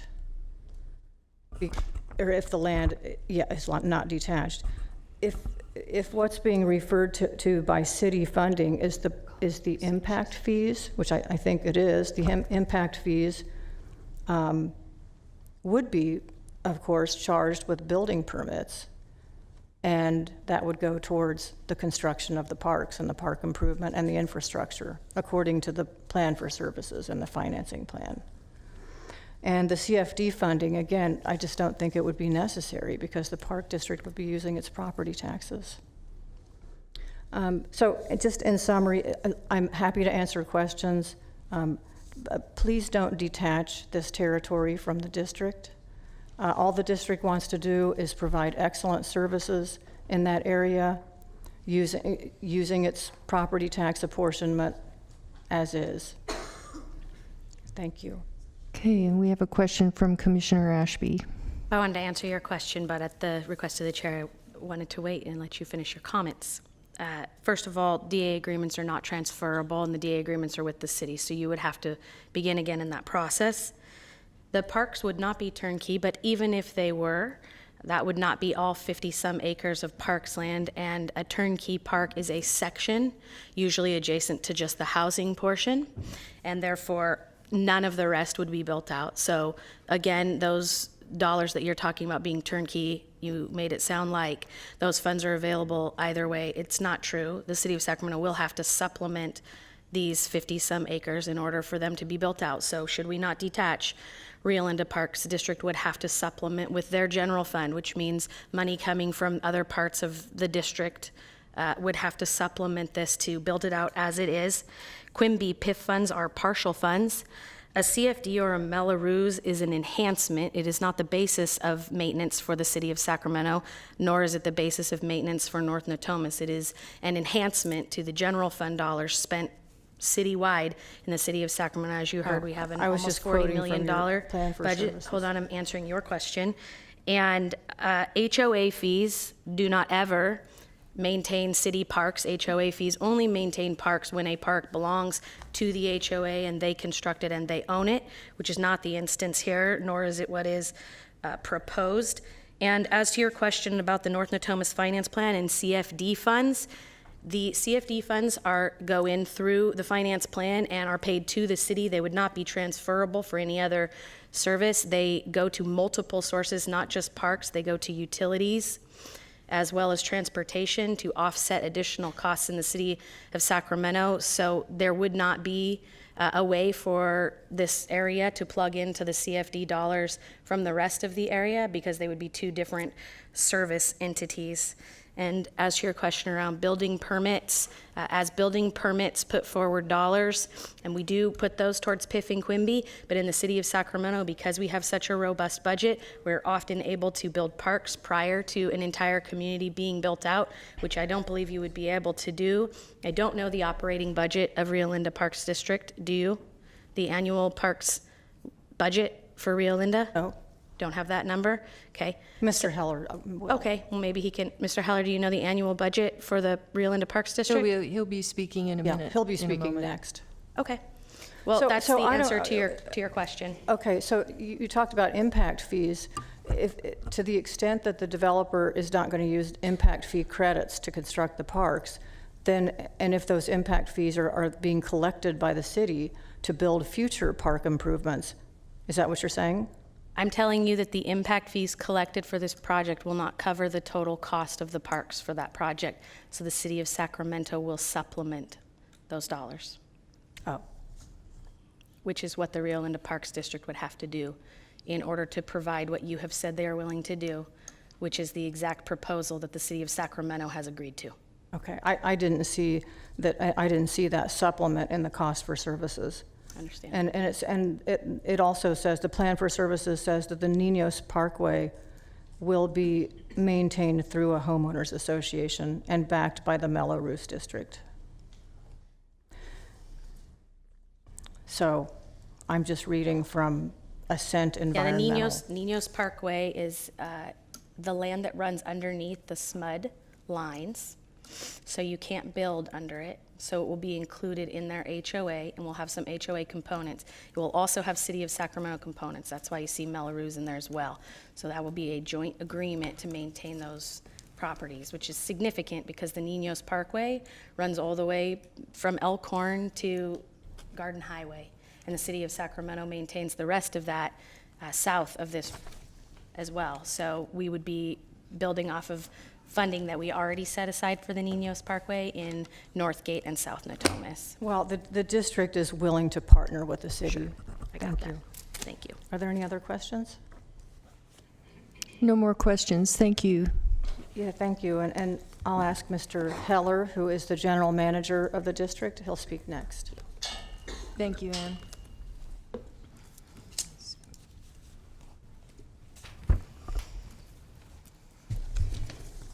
Good evening. Madam Chair, members of the LAFCo Commission, thank you very much for this opportunity. My name is Mike Heller. I'm the District Administrator for the Rio Linda, Alberta Recreation and Park District. I will start by answering Commissioner Ashby's question. Our operating budget is currently approximately $1.2 million per year. We're 30 square miles. We have about 19,000 residents. We also have one-time fees in lieu, in Quimby fees, so that will bring our budget dollars up. But operating, we're approximately $1.2 million a year. Thank you. As you're aware, we're currently the service provider for the entire Panhandle. The Panhandle is a very important piece of our recreation and park district. While the Handle portion is currently undeveloped, that certainly has not been our vision. We've outlined planned parks and facilities in the Handle for a number of years, and this has been memorialized in our last Park and Recreation Master Plan update of 2006. Yes, that was a while ago. We are currently in the process of doing a Master Plan update. We also, and it should have been included in your package, for the original meeting that this was scheduled for, School Trustee Bastian produced a letter supporting a partnership for the original East and Thomas Education Center that has been partially built and is right now in the Handle portion. We've also been informed that the Twin Rivers Unified School District took a neutral position on the detachment last night at their board meeting. The Pan portion has been fully developed. It's home to numerous businesses. We're all well aware of that. This area provides our Recreation and Park District, as in your report, with approximately 35 to 40% of our general fund through property tax. Obviously an area that we'd like to protect and keep within our park district. Our residents and the board of our Recreation and Park District all agree. The development of the Handle is good for all concerned, the housing is badly needed, and the inclusion of new schools and parks will play an important role to the community at large. We also agree that annexing the Handle to the City of Sacramento makes sense at this time. However, we feel that the detachment is unnecessary and unneeded. Detaching the Handle will create an island, which, as you've heard from your executive director, is discouraged. The island jeopardizes the Pan for the Recreation and Park District. Although the City of Sacramento has stated on many occasions that they're not interested in annexing or detaching the Pan, it's still in their sphere of influence, and in time it would only make sense to the city to want to produce that valuable piece of land as well. If annexed, this Handle will become a geographical extension of the North Natomas community and of the City of Sacramento. North Natomas, as has been discussed numerous times this evening, is thriving. It's a great community. There's a great mix of residential and commercial. There are both large lots, medium lots, townhomes, condominiums, rentals. On the residential side, there's plenty of shopping, there's plenty of entertainment. It's in a great location in relation to major transportation and to the downtown region of the city. One challenge with the North Natomas community is community recreation. The North Natomas communities have private clubhouses. They have, which are most part furnished and paid for through HOAs. They provide community pools and spaces to rent for private functions. I'm a resident of North Natomas. They don't provide recreational enrichment classes. There was a great presentation by the city's recreation department on what is offered there. I've been in that community for a couple of years. I'm still looking for the really attractive and large guide that's delivered twice per year. As a resident of North Natomas, I've never had it delivered. I currently don't receive it. However, I have picked up a copy, and there's really nothing in there for me unless I would like to travel to other communities of Sacramento, or I or any member of my family would like to participate in a recreation or class locally. We have to go private. And we have to pay the increased fee to take the class because we have to go private because it's not offered as a municipality service. This is not the norm of most municipalities. This is definitely not the norm of recreation and park special districts. As far as our residents are concerned, the board of directors and staff of a recreation and park district exist to provide recreational and park programs and services to the people who reside in them. This is our number one function. This is our main function. It's the only function that a majority of our staff concentrate on. Having said that, we also know the cost of programs through a Parks and Recreation Department or a Recreation and Park District is significantly less expensive than that of a private business offering similar services. It has been suggested that the Rio Linda, Alberta Recreation and Park District is not suited to, nor has the ability to develop and maintain parks in an urban environment. As a district administrator of this Recreation and Park District, this comment concerns me.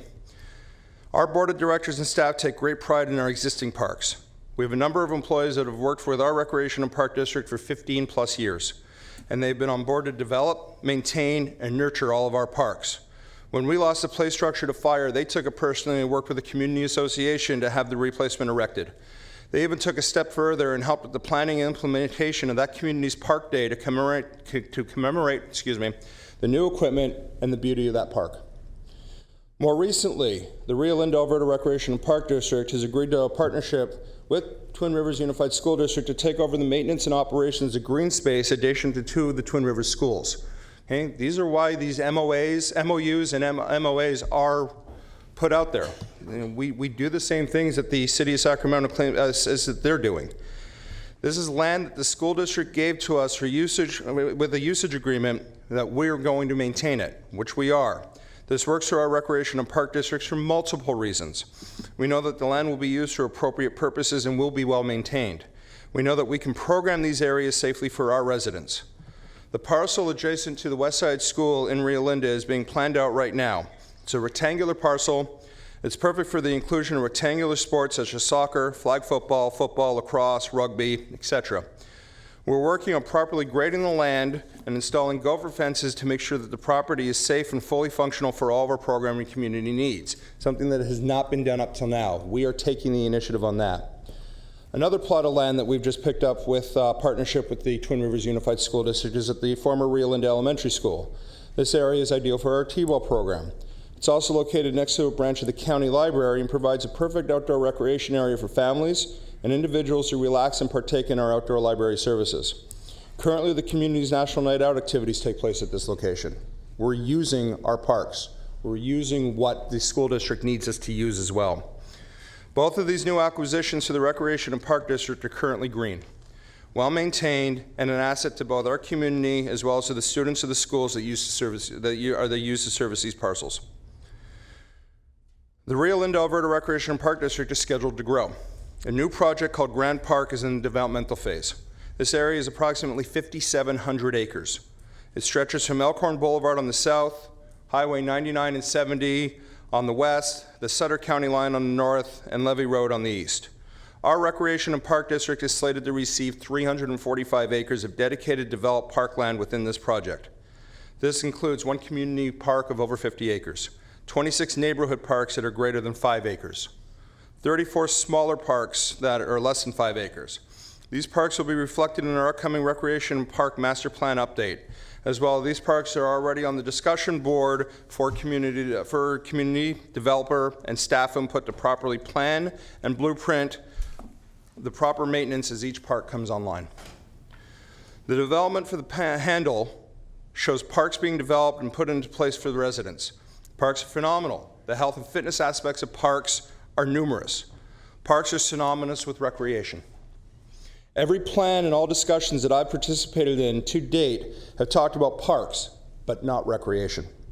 Once again, that's our name, the Rio Linda, Alberta Recreation and Park District. Are you aware that from the Handle, the nearest community center that is built and developed right now is currently 2.5 miles away? This isn't a radius, this is driving the streets. The next closest is just under 6 miles away, and the closest one after that is just over 6 miles away. There's no talk of a community center being constructed in the developed portion of the Handle. The closest facility that is being talked about is slated for the North Natomas Regional Park, and that's still driving time 3.5 miles away if we're coming off of Elkhorn. We saw a slide that showed 1.9 miles. That's coming off of Del Paso. This whole development is stretching all the way up, is it not? There's also been talk of staff programming to take place in the developed portion of the Handle.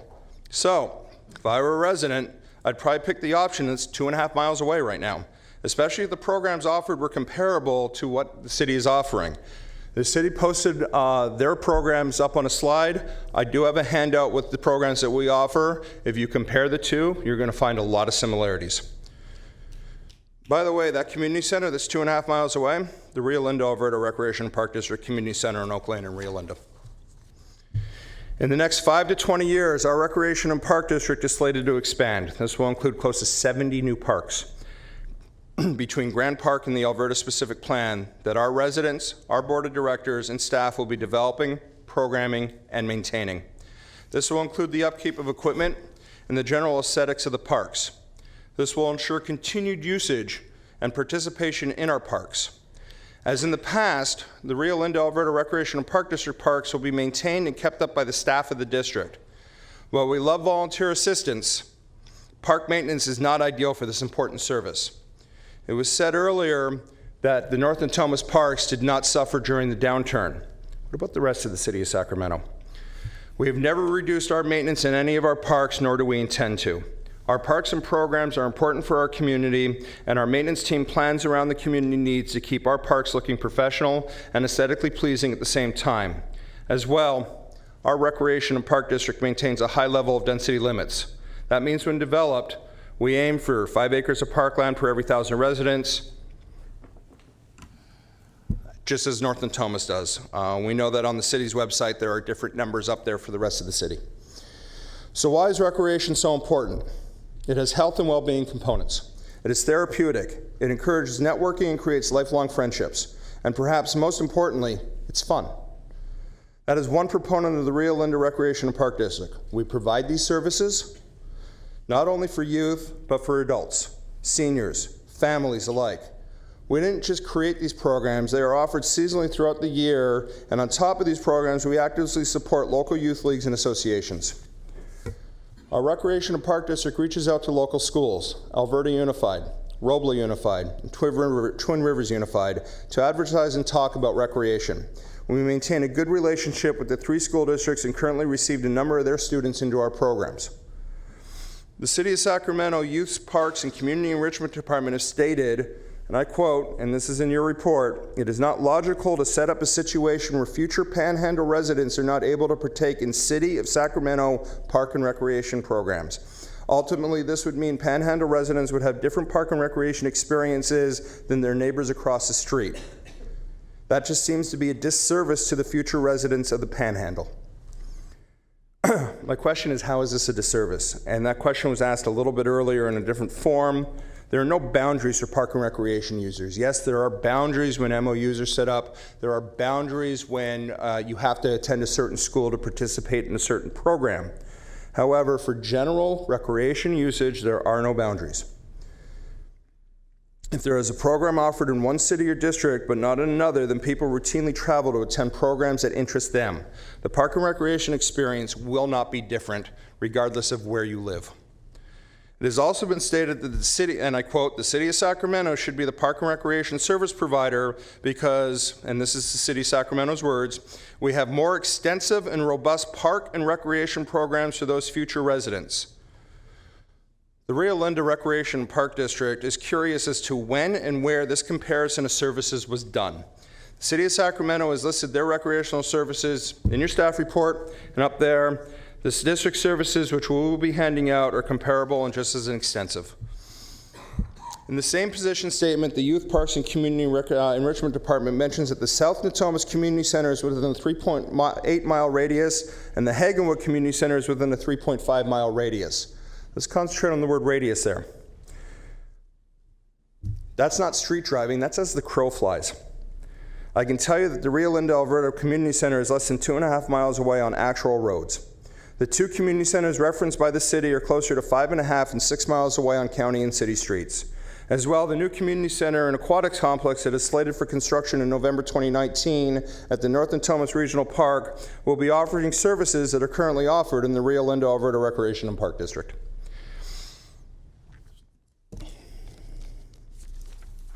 In closing, and I'm sorry that I've taken so long, I do appreciate the time. The Rio Linda, Alberta Recreation and Park District provides recreation and park services. We have independently since 1994, and we hope to continue for many, many years to come.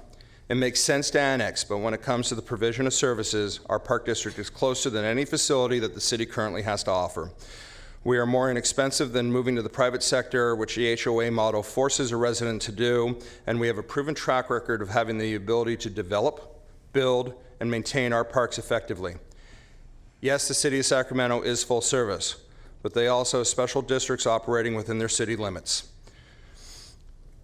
So to answer the question on confusion regarding the Swanson Estates, I don't believe their residents are confused on where they can go to get services for recreation parks. They are going to the Fulton El Camino Recreation and Park District, who they are using the Bellevue Park and Howe Park and Babcock Park, which is currently controlled by Twin Rivers Unified. Those are all residents of Fulton El Camino. Okay, those are supposedly city residents. Okay, well, not supposedly, they are. The Fulton El Camino Recreation and Park District does offer services to the residents of Swanson Estates. This includes, but is not limited to, park police patrols, residents serving on various district committees, and the Swanson Estates Neighborhood Association schedules their meeting at the Fulton El Camino facilities. So there is a crossover. It only makes sense for the residents of the Rio Linda, Alberta Recreation and Park District to keep all their boundary intact and provide the services to what is sure to be a fully engaged and incredible community in the Handle. From the human side, we all know what it takes, and we're prepared to welcome our new neighbors with open arms, excellent parks, and amazing programs. I'm happy to answer any questions. Commissioner Peters. Thank you. Maybe I misunderstood, but are you saying that Howe Park and Swanson Park are in the city of Sacramento? No, they're in the Fulton El Camino Recreation and Park District. Well, I understand they're in the Fulton El Camino Park District, but that's different than the city of Sacramento or the unincorporated county. The Swanson Estates are in the city of Sacramento. Well, where is that? In the Fulton El Camino. The boundary. I'm sorry, we're going to... Right beside Babcock Park. I couldn't hear you. Right beside Babcock Park, which is Fulton El Caminos. Yeah, Mr. Lockhart, could you explain that to me? The area being referred to is roughly north and, if you will, behind Arden Fair Mall. For point of reference. Then I'm confused. There is a Swanson Park on Northrop Avenue, which is not part of Fulton El Camino or the city, and Howe Park is all part of the unincorporated county of Sacramento, not the city of Sacramento. I just wanted to be clear in case anyone else was confused by that. Thank you. My apologies for the confusion. I have no other questions. Thank you, Mike. Thank you. Okay, at this time, we have no questions from board members, so we are going to move forward with public comment. And I believe there may be a couple of panhandle property owners that I did not call on earlier, so I apologize for the delay. The first, and I'm taking these in the order received. The first individual is Steve DeCow, followed by Sherry Hart, and you have 2 minutes. Well, you'll have whatever you need since I gave everyone else. Good evening, Commissioners. My name is Steve DeCoux. I'm one of the property owners in the Panhandle annexation area. I've owned this parcel of land since 1983. Included in the staff report by Don Lockhart was a participating landowner statement which urges you to approve the annexation and allow detachment from the Rio Linda, Alberta Recreation and Parks District. All of the landowners south of the Twin Rivers Unified School District properties have endorsed that landowner statement. With respect to Park Service, we've worked diligently with the City of Sacramento for over 4 years in an attempt to develop a park plan that we're extremely proud of. It includes the parks, the pedestrian walkways, bikeways that are included in our application package. And it's always been our expectation that would be part of the City of Sacramento's park services. In summary, I'd just like to urge you to approve the annexation and adopt the recommendations in the staff report. Thank you. Thank you. Are there any other landowners here that wish to speak? Okay. And next we have Sherry Hart, followed by Barbara Grecian. Oh, Graken, sorry. Hello, Commissioners, and thank you for hearing me. I am a small business owner in agriculture. I am H&K Farms. My partner and I have had our business license running our farm in Rio Linda. I'm also a homeowner in Rio Linda. I also pay $9,000 a year to rent agricultural land in Natomas. I also own 2 farmers markets, which are coming into the season beginning May 4th and May 5th in the Rancho Marietta area, and I'm bringing back a certified farmers market to our hometown of Rio Linda. In locating where to do business, where to bring my revenue for these farmers markets, I could have had numerous places to choose to do my business and pay my fees. I chose to do business with the Rio Linda, Alberta Recreation and Park District and rent my land or rent my park space to run the certified farmers market there. I am here to ask you to not detach us, no detachment. We, the residents and users of the Rio Linda, Alberta Recreation and Park District, feel that they would be best to continue in the maintenance and representation of this park in the district. And we are again asking for no detachment. Thank you. Thank you, Sherry.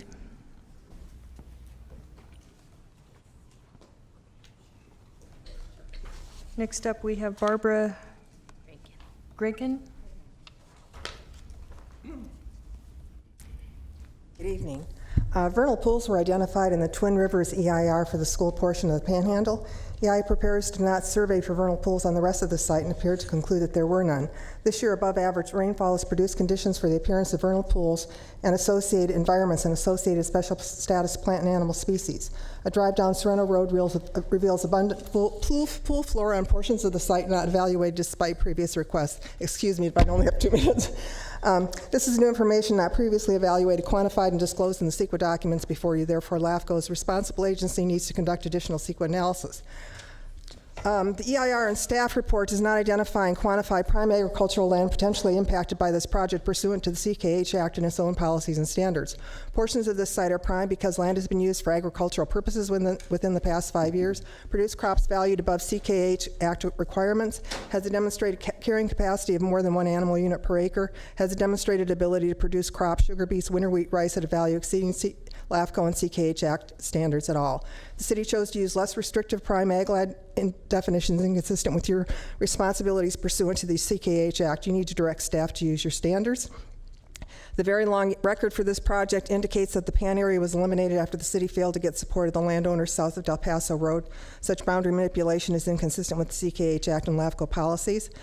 Creation of an island. Cal LAFCo has worked hard to strengthen the CKH Act to enable elimination of islands and to discourage creation of new ones. The proposed island exists because the property owners do not want to adhere to city service provider requirements. The city does not want to be sued, and the southern property owners would vote against annexation and kill the project. You must act to include the Pan in its handle in this annexation, as the city has proposed for more than 20 years, and for all the reasons the city used in its efforts to annex the entire site as disclosed in the long project record, which is we incorporated by reference. We also submitted 2 letters. 5, Rio Linda has provided services since 1992. This detachment creates a non-contiguous and inefficient service provider bound. Your 2 minutes is up. If you could wrap up, please. Thank you. I just have 2 or 3 more sentences. Okay. You're doing a great job, by the way. Inconsistent with LAFCo policies. High-quality services are already provided. People in Natomas, we have the Roble School District. My neighborhood uses Rio Linda services. They're great. They took on the Weta Parkway when nobody else would, when the city really didn't want to. Rio Linda also provides services to rural areas of North Sacramento and Natomas, including equestrian and other services that we can't get anywhere else. Thank you. Good night. Thank you very much. Okay, Michael Seaman, followed by Anne Marie Tomlinson. And after that is Mike Grace. Thank you. I had a PowerPoint that I submitted earlier. You had a what? What's the name of PowerPoint. it? What does he have? Metro, if we can get the overhead camera for the podium, please. You didn't give me a PowerPoint. That's not. Never mind, we'll go without it. Was it delivered? It was sent in, supposed to have been queued up, but if it wasn't, that's okay. Metro Cable this needs right to here? put it on. That's the one, yes. Okay, we have it at our Well, great. desk. If you all have it, then that's fine. Here it comes. I'm Michael Seaman. I'm speaking tonight on behalf of California Unincorporated, which is a statewide coalition speaking on behalf of 6 million Californians who are effectively denied a municipal level of government merely because they're in unincorporated areas. And our coalition currently consists of 11 participating communities in 8 different counties. With respect to Rio Linda, Alberta, and the Panhandle annexation area, the annexation aspect is fine, makes sense, but detachment from the municipal service provider districts is not okay. The community deserves good governance that's closest to the people, and big government does not necessarily mean the best government. There is absolutely no evidence that's been presented to support the request for detachments. And the detachment would deprive the Rio Linda, Alberta Recreation and Park District of significant future revenue that they need for even the current level of services. So if you follow the old rule, if it ain't broke, don't fix it, LAFCo's own MSR, Municipal Services Review, determined that Rio Linda, Alberta Rec and Park District services have value now and into the future, whereas the City of Sacramento has a history of recreation and park services that are at the wrong end of the food chain. And it's also, the City of Sacramento is not a full-service city. SMUD, RT are special districts that provide services, as does the Fulton El Camino Recreation and Park District. So retaining a small slice of property tax revenue ensures service delivery for the community. And the key thing is that I haven't seen anything in the staff report or heard any of the presentations that have demonstrated that the North Natomas Master Plan cannot be implemented in partnership with others. So our suggested action is that you please be fair to Rio Linda, Alberta, reject the detachment, but authorize the annexation while retaining small, effective government service providers. Thank you. Thank you, sir. Anne Marie Tomlinson, followed by Mike Grace, followed by Charles Gordon. Good evening, Commissioners. My name is Anna Marie Tomlinson, and I live in Rio Linda, and I have since 1990. I do not support this detachment because I love our park and rec district. I have a 5-year-old grandson who I have taken swimming to the swimming lessons for the last 4 years. While they're in sitting watching our children being taught, I have met lots of families from Natomas that come and utilize our wonderful swim program. And they have such good teachers. Christopher's 5 years old, and this year he has joined the swim team with the good teaching and his swimming ability. It's a very good program. I'm also the sales and marketing manager of our Rio Linda, Alberta Quilt Trail project, which is an art project in Rio Linda, Alberta. And Rio Linda, Alberta Rec and Park Districts were the first organization to support us and allow us to put our first barn quilt up, which is on, it's called the Underground Railroad, and it's on the depot building. And then the second one is at the community center.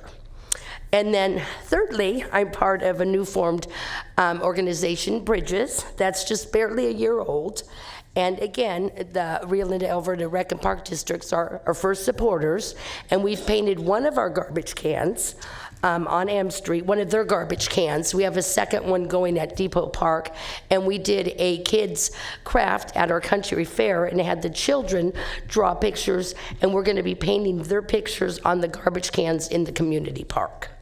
So our park district is wonderful, and please do not detach us. Thank you. Thank you, Anne Marie. Next, Mike Grace.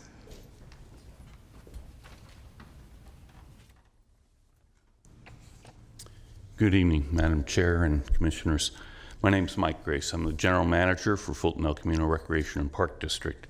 I'm here to correct a misstatement I think that was made in the LAFCo staff report saying that the Fulton El Camino Rec and Park District does not provide services to the Swanston Estates area. Our involvement in the Swanston Estates community goes back to our inception.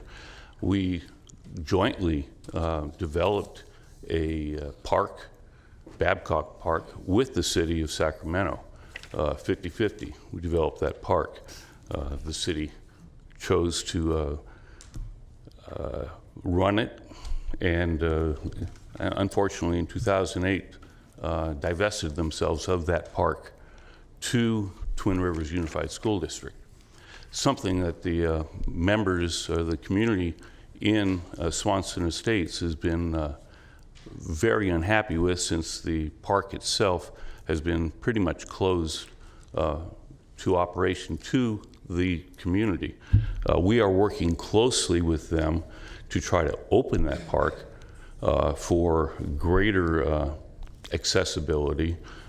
We work very closely with the community, with the Swanston Estates community, in the provision of recreation services. We work with their neighborhood association. We provide them meeting space. We involve members of their community in our park advisory committees for both Bellevue Park and Howe Park, both of which service that community, especially now since access to Babcock Park is so limited. They utilize our swimming pool, they utilize our recreation services. For those of you that... You're at 2 minutes. Can you please wrap up? I think that's sufficient. We provide services to Swanston Estates. Okay. And Charles Gordon, please.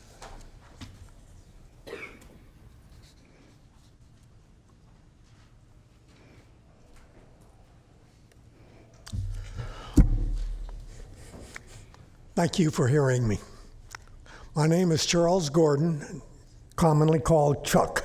Hi, Chuck. I presently serve on 3 different boards in the Rio Linda North Highlands area. North Highlands Optimist Club, the Rio Linda Alberta Grange 403, and I have been a on and off member of the Chamber of Commerce for over 20 years.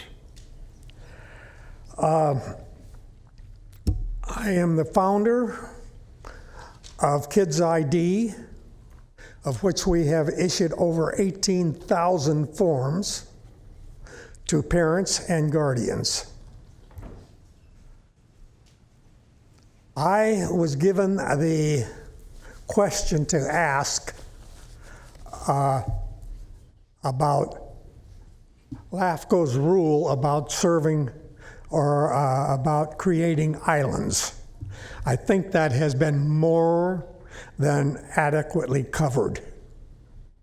So I think I'll just kind of bow out now on that question. Thank you very much. Thank you, Chuck. Samiti Mehta? Apologize. She had to step out for just a moment. She'll be right back. Okay. Lindsay, Madam Chair, followed by Andre Favilla. Yes. at some point, it may be helpful for the city to be able to respond to the question of Swanston Estates and the park facilities that are there. Okay. Would you like to do that at this time, or would you like to? We can do it at the end of this. Okay, we'll do that right after this speaker. Thank you. Okay. If you could. Members of the commission, my name is Lynn Lindsay, and by the way of introduction, I'm a resident of the city of Sacramento in North Natomas and appointee to the city's Planning and Design Commission. I appreciate the opportunity to speak tonight on the Panhandle, and I'll be brief. The Panhandle is not my first annexation process. Was involved over the years during the Greenbrier development, approved by LAFCo for annexation into the city's service area boundary for homes, commercial, and parks. An element of the city's general plan includes the master plan for park facilities and recreational services. Planning decisions for the annexation and development of the Panhandle should include the integration of seamless services provided through the city. We should not engage in fragmented planning. The Panhandle annexation and proposed development has been the most scrutinized and analyzed project I have ever witnessed in North Natomas.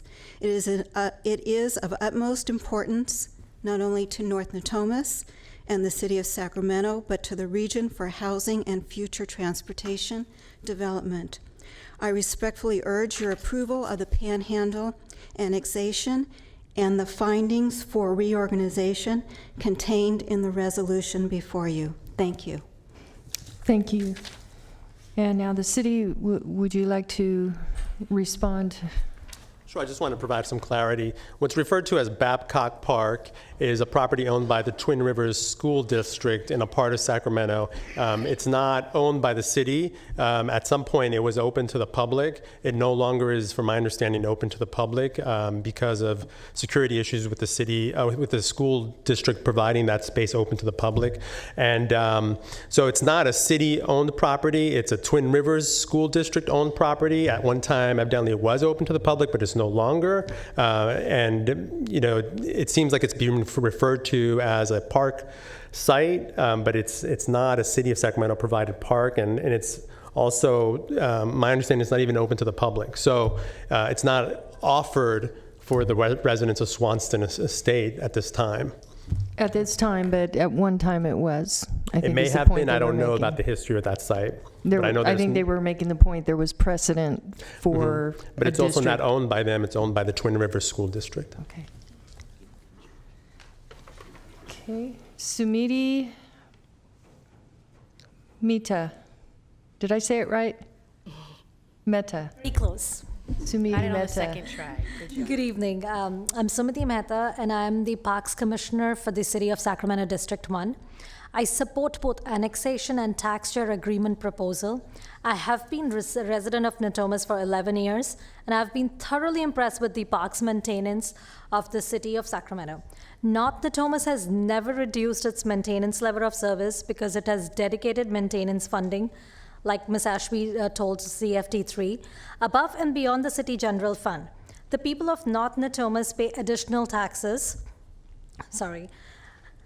for all the enhanced services in the park, My family has benefited enjoying all the concerts in the park, the farmers market, the fairs that we have for the kids, the Halloween thing, and movie nights, and thanks to all the city and the District 1. I hope you will approve the annexation and tax share agreement proposal so we can enjoy all these again. Thank you, Sumiti. Andre Favila, followed by Deanna Reed. Commission Chair and the Commission, thank you for having me today.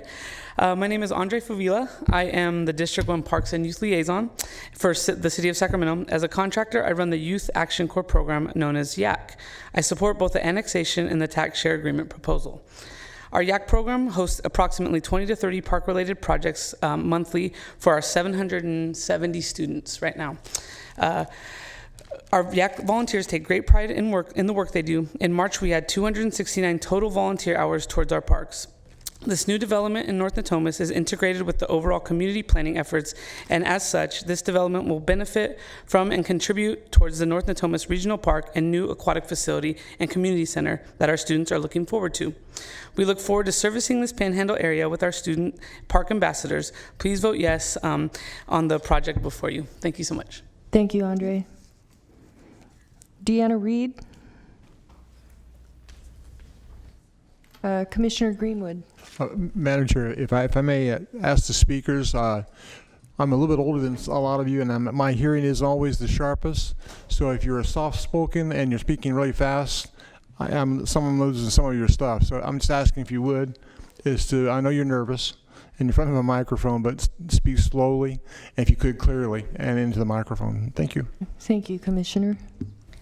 Hello, my name is Deanna Reed, and I am a contracted employee for Parks in the City of Sacramento. I work in District 1 Parks, and I live in Rio Linda. I love living in Rio Linda, and I know that Rio Linda has a lot to offer. I am the Certified Farmers Market Manager for the Natomas Farmers Market, and Rio Linda has offered me most of the certified farmers who sell produce in my market. This has been a great benefit to the people of Natomas who attend my market and is located in District 1, and a benefit to Rio Linda because the farmers have a first-class market to use. That being said, I see every day how well the City of Sacramento takes care of their parks. The level of service that I have seen at the parks in Natomas is amazing, and I think that the City of Sacramento just has a lot more resources to maintain these types of amenities. I also think that Rio Linda benefits greatly from the level of service that the city provides its parks because my Rio Linda neighbors often come to my farmers market, movies in the park, First Friday events, use the Little League fields, and play in the District 1 playground. District 1 also offers free yoga in the park. Because the City of Sacramento is able to contract a position such as my own, they can provide all these events and maintain our parks as an attraction for families to come and enjoy outdoors for so much more than just a play structure, grass, and blacktop games. When I think of Rio Linda and Natomas, I think that they are neighbors who each have something to contribute to one another. Instead of being at war with each other, they should be able to recognize each other for the strengths that they each carry. For Rio Linda, that strength is agriculture. For Natomas, it's community engagement through how they maintain their parks and recreation. Thanks. Thank you. Chad Augustin, followed by Nick Advis.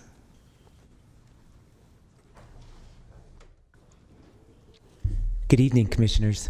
My name is Chad Augustine. I'm here tonight representing Sacramento Fire Department in support of staff's recommendation to approve the annexation.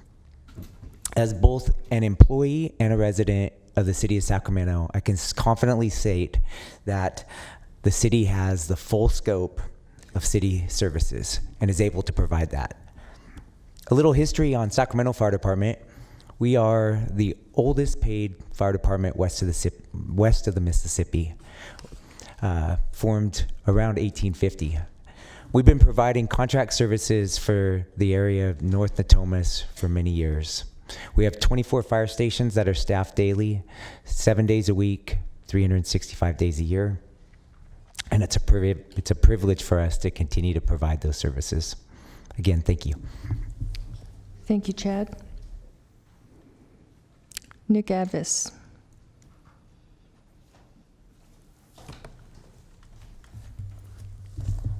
Madam Chair, members of the Commission, Nick Avdis. resident of Valley View Acres, third generation property owner and current resident. Serve as the president of the Valley View Acres Community Association. I've done so for the past decade and a half here in my personal capacity. First, I want to say that the Rio Linda Recreation and Parks District I've known for a long time. In fact, I'm a product of the Rio Linda school system, and I'm very proud of the sense of identity in the local institution and a source of strength when it comes to local identity that the Park District represents. I would say, though, the Panhandle and Natomas are not part of that culture. Like I said, I look adjacent to the Panhandle from the west, from the east to the west. I see the neighborhoods of Natomas Park and Regency Park. I utilize those facilities all the time. I frequent the dog park. I'm a small-time cattle rancher, and we go to the farmers market. We feel that we're a piece of the fabric of the city of Sacramento. Certainly, I'm a Valley View Acres resident, but I'm a resident of the city of Sacramento first and foremost. I would say that having these clear and distinct boundaries builds, frankly, and maintains this cultural cohesion amongst communities. And it really builds confidence in our local government structures. I think we've all heard the complaints of not really knowing who your representative is for what task. I mean, I know if I've got a problem, I'm calling Miss Ashby's office. I don't have to call multiple layers. When I have a problem with my trash, when I have a problem with the police department, when I have not a problem, when I want to pay them compliments. Lots and lots of compliments. They do a great job, as well as the fire department. So, frankly, this project, and I will say, the project, what it does, it really consolidates government structures. I think if you don't approve the detachment, you're really approving more government for the future residents of the Panhandle. And I don't think that's right, because we all know the inefficiencies of overlapping jurisdictions and geographic areas. So, this project is... Your 2 minutes is up. If you could wrap up. Yes, certainly. Thank you very much. This project has been in the pipeline for close to 2 decades. I mean, it's been looked at every which way to Sunday. It's time to approve this project and move forward. Thanks. Thank you, Nick. Sorry, I'm trying to be fair to everyone and treat everyone the same. So, Jeff Beckman, followed by Charlie Moore, followed by Jeff Short. Good evening, Commissioners. My name is Jeff Beckman. I'm a resident of Natomas and also the president of the Natomas Chamber of Commerce. I support both the annexation and the tax share proposal. The 589 acres that the city is proposing to annex does not have any existing recreation and park facilities. With the exception of one residence, the annexation area is also uninhabited territory that will allow for more housing in Natomas. The city of Sacramento has been a full-service city for over 100 years, and based on this, the city needs to provide park services and facilities to the area proposed for annexation for consistency for the families and businesses that are moving into the area. Thank you. Thank you, Jeff. Charlie Moore, followed by Jeff Short, followed by Bridget Barnes. So just in case nobody knows where I stand, I brought my sign. My name is Charlie Moore. I'm a resident of Alberta. I'm also a director on the Rio Linda Alberta Recreation and Park District. I'm speaking as a resident, not as a director. The thing that I want to, first I was sort of surprised by was the comments that were made about the new residents being confused because the Rio Linda Park District would be providing their recreation services. We have some very confused people that every day of the week come to Rio Linda, Alberta from various areas, including Natomas, Sacramento, from Placer County, from other areas, Roseville. These people come to Rio Linda, Alberta Recreation and Park District for specific programs or recreation services that we provide. I would also like to say, when it comes to programs and services, parks and recreation, especially recreation, has, as somebody said, no boundaries. You don't say, oh, that's a Rio Linda Recreation and Park District service. I can't go there because I live in Sacramento. People go where the services are, especially when it comes to team play, league play, soccer, little league, bobby sox, all of those types of programs. And so I would say that Rio Linda is second to none. In my last 27 seconds, I want to say that this could be and should have been, from the beginning, a win-win situation. It is very easy to see this as a win-win situation. We could have been going forward with the development long ago. All we had to do was agree that the Rio Linda Park and Recreation would go ahead and remain this service provider in the handle, and we could have been off to the races. There is no reason that this has been delayed as long as it has, except for the fact that for some reason there's 2 minutes is up. Can you wrap up? Yes, please? ma'am. There's very, very strong resistance for allowing the Rio Linda Recreation and Park District to do what we do best. Do not detach. Thank you. Thank you, Charlie. Jeff Short, followed by Bridget Barnes, followed by Pat Day. Good evening, Chair Frost and Commissioners. My name is Jeff Short with the North State BIA. We support the City of Sacramento Parks and Recreation District as the entity to provide park services in the Handle area. This is in keeping with how North Natomas has been planned for over 30 years and what future residents will expect. As you know, we're in a major housing crisis, and creating new housing is a priority in our region.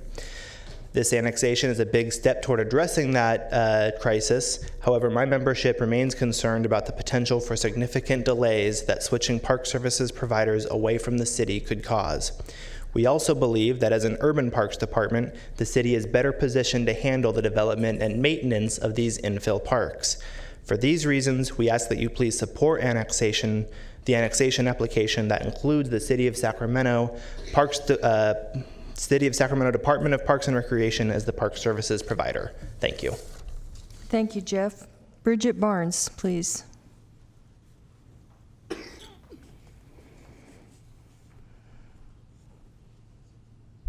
Good evening, Madam Chair, members of the Commission.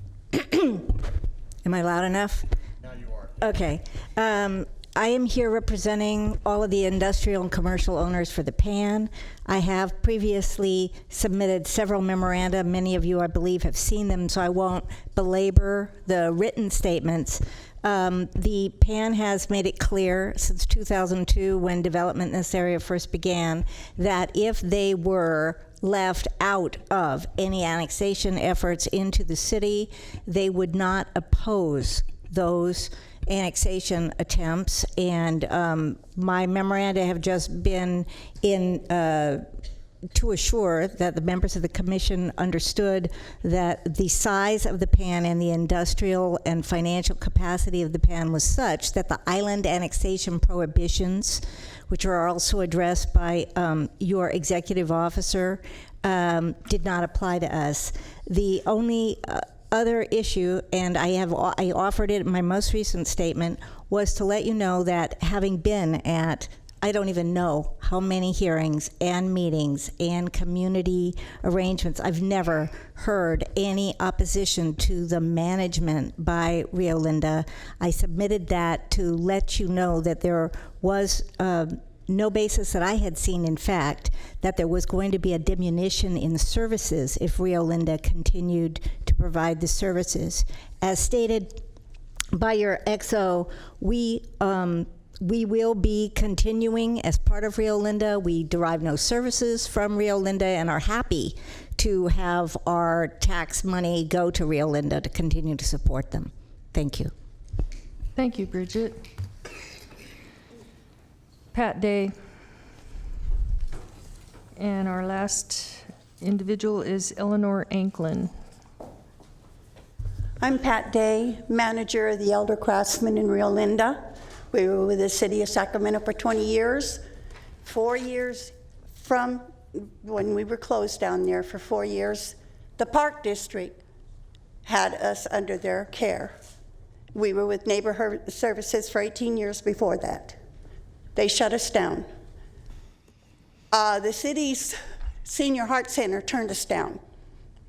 I took 13 women in a sewing machine to Rio Linda and spoke at the park board. For almost 11 years, they have supported us. We've grown to a very substantial outreach group that is a support group within the community, and we could not have done it without them. We had their full support, and this is in favor of the Park District. Believe me, if we keep the Panhandle and we support their parks, they are very capable of handling it. Thank you. Thank you, Pat. And Eleanor Anklin.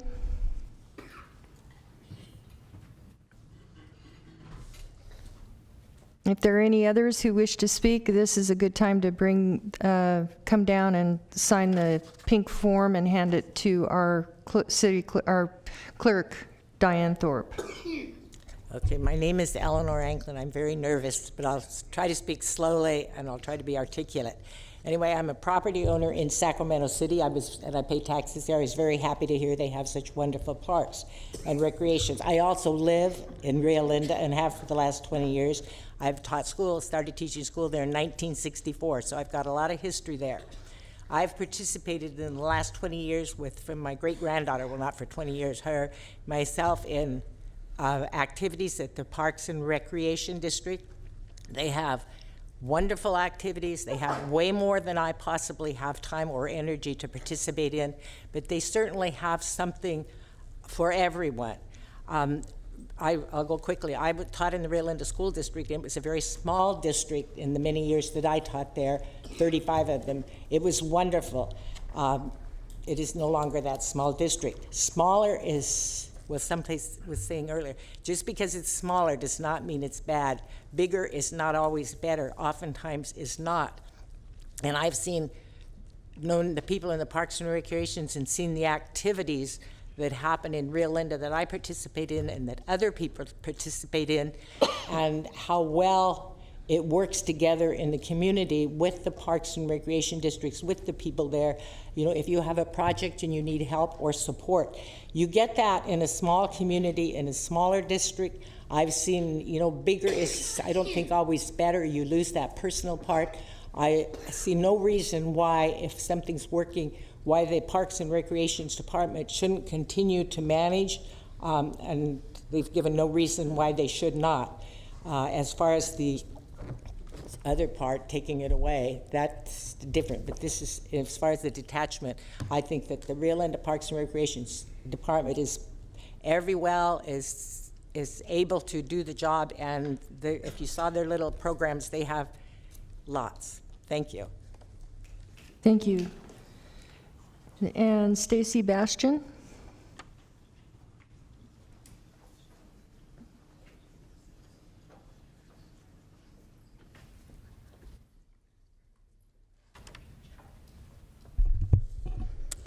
Good evening, Commissioners. My name is Stacy Bastian, and I felt the need to speak as I believe there has been some misinformation at the start of this hearing in regards to the Twin Rivers Unified School District and their position. I would like to clarify. Per Twin Rivers Unified School District Board President Linda Fowler, she just stated, and I just clarified with her on the phone, this has never been brought up before the board, and the Board of Trustees have not taken any action on it. A letter will be written by Steve Martinez, Superintendent of the district, that will be sent to LAFCo and Rio Linda Alberta Recreation Park District stating this fact. Twin Rivers Unified School District is taking a neutral position. However, Board of Trustees can speak individually on their own position. Hence, I would like to speak on behalf of my father, Board of Trustee, Bob Bastian, that he is against the annexation and the detachment. He apologized he cannot make it tonight, but again, he is against the annexation and the detachment. I want to remind everyone, one representative cannot represent the Twin Rivers Unified School District Board of Trustees as a whole. Thank you for your time. Thank you, Stacy. Okay, I have no more speaker cards. Are there any other individuals who would like to speak? Speak now or forever hold your peace. Okay, at this time we are proceeding into board deliberations. And I will ask the board if they have any questions or comments. Okay. Commissioner Ashby. Well, thank you. I will make my comments, and then if my colleagues have questions for me or city staff or anyone else, I'm happy to address them. Let me just start by saying that I'm really impressed with the Rio Linda group that's here today and that I have met over the last couple of years. I'm not here to say anything bad about Rio Linda or about their parks department. And I don't think that you would hear people come and say bad things about Rio Linda. Certainly not anyone that I would invite to the conversation. For me, this isn't about that. I think North Natomas enjoys a fantastic relationship with Rio Linda. I think Deanna Reed did a great job of explaining how we have lots of things that we do together, and so did Barbara Graken. The two can coexist and be great neighbors. I am, however, a council member for the city of Sacramento, and I am elected by people in the city of Sacramento. And I am the mayor pro tem of the city of Sacramento. And on this LAFCo board, I am the representative for the city of Sacramento. I love the city of Sacramento Police Department. I love the fire department, the utilities department, and I think our parks department is second to none, just like you think yours is second to none. And if I didn't, I would work with them to improve, right? As long as I am the council member for District 1, I want the people in District 1 to have the benefit of the Parks Department that I oversee. I am Shannon's boss's boss. If Shannon doesn't do a good job of maintenance in my parks, I don't have to call her and set a meeting. I walk one story down in City Hall, and I find her and the people that are in charge of maintenance, and I talk to them about how we're gonna fix the problem. I have daily, weekly meetings with some of that staff. I know our parks workers by name. And it's very important to me to be able to provide that same type of continuity of service to every person that lives in my district. I've worked hard. I'm the senior member of the Sacramento City Council. That does not mean I'm the oldest, let's be clear. It means I've been there the longest. And I have seen what the Parks Department is capable of. I also think Rio Linda does a great job. I don't think one diminishes the other. We don't have to decide which one is the best. We do have to decide which one is going to provide services. And I'm going to ask my colleagues tonight, as we annex this property, which doesn't seem to be an issue here, nobody has said anything about annexation, to please accept staff's full recommendation, which does include a detachment, so that the City of Sacramento Parks Department can provide the services in my district. I'm going to go over just a couple of things here that I think are important points tonight. The first and probably most important is that this idea of an island, or the concept of leaving the pan out of the handle and out of the annexation package from the City of Sacramento, is intentional. The City of Sacramento is intentionally leaving the pan with the Rio Linda Parks District. You heard today that their operating budget is about $1.2 million, which is great for a small parks district. I think that's fantastic. And you're making that money go a long way. But 40% of that revenue, $334,000 of their annual operating revenue, comes from that pan, where they don't provide any services and nobody's asking them to. So the City of Sacramento has done everything we can to protect that revenue source for them, so that we don't go after it. We didn't fight for it. We didn't say we're gonna go take that. We're not trying to bully anybody. We left that intact. The amount of money that they receive annually right now from the handle component is about $2,500, which we have agreed to pay them for 5 years after we take over incorporation or annexation. They don't provide any services there either, which is also okay. There's nobody there to enjoy them anyway right now. So we wouldn't need them yet. I think you can see that they will be kept whole. This is simply a question. Nothing will be taken away from the Rio Linda Parks District tonight. The decision tonight will be, does Rio Linda or does Sacramento provide park service in the City of Sacramento? And I don't think that's a difficult question for my colleagues to answer. The landowners for this proposal have worked with the City of Sacramento for 4 years on that parks plan. The project is in the North Natomas Community Plan, and it has been for 30 years. Rio Linda currently provides no services in either one of the areas we're talking about, even the one that we're going to leave whole so that you keep your budget fully intact. The park build-out will cost in excess of $20 million. The park impact fees will not cover that $20 million. And on a $1.2 million annual operating budget, Rio Linda will not have the resources necessary to supplement that funding to create the plan that you see in front of you today, that the developers have entered into 6 development agreements with to provide for the people of Natomas and hopefully the people of Rio Linda who will come over and use those services. North Natomas is a master plan community with CFD funding, which we've talked about extensively tonight. It is important to me that I can use CFD funds inside of that handle, because I know what happens when the city of Sacramento gets in trouble and they have to reduce services. It happens in big cities. It happens all the time. But with that CFD, I'll be able to protect those constituents, or whoever follows me will.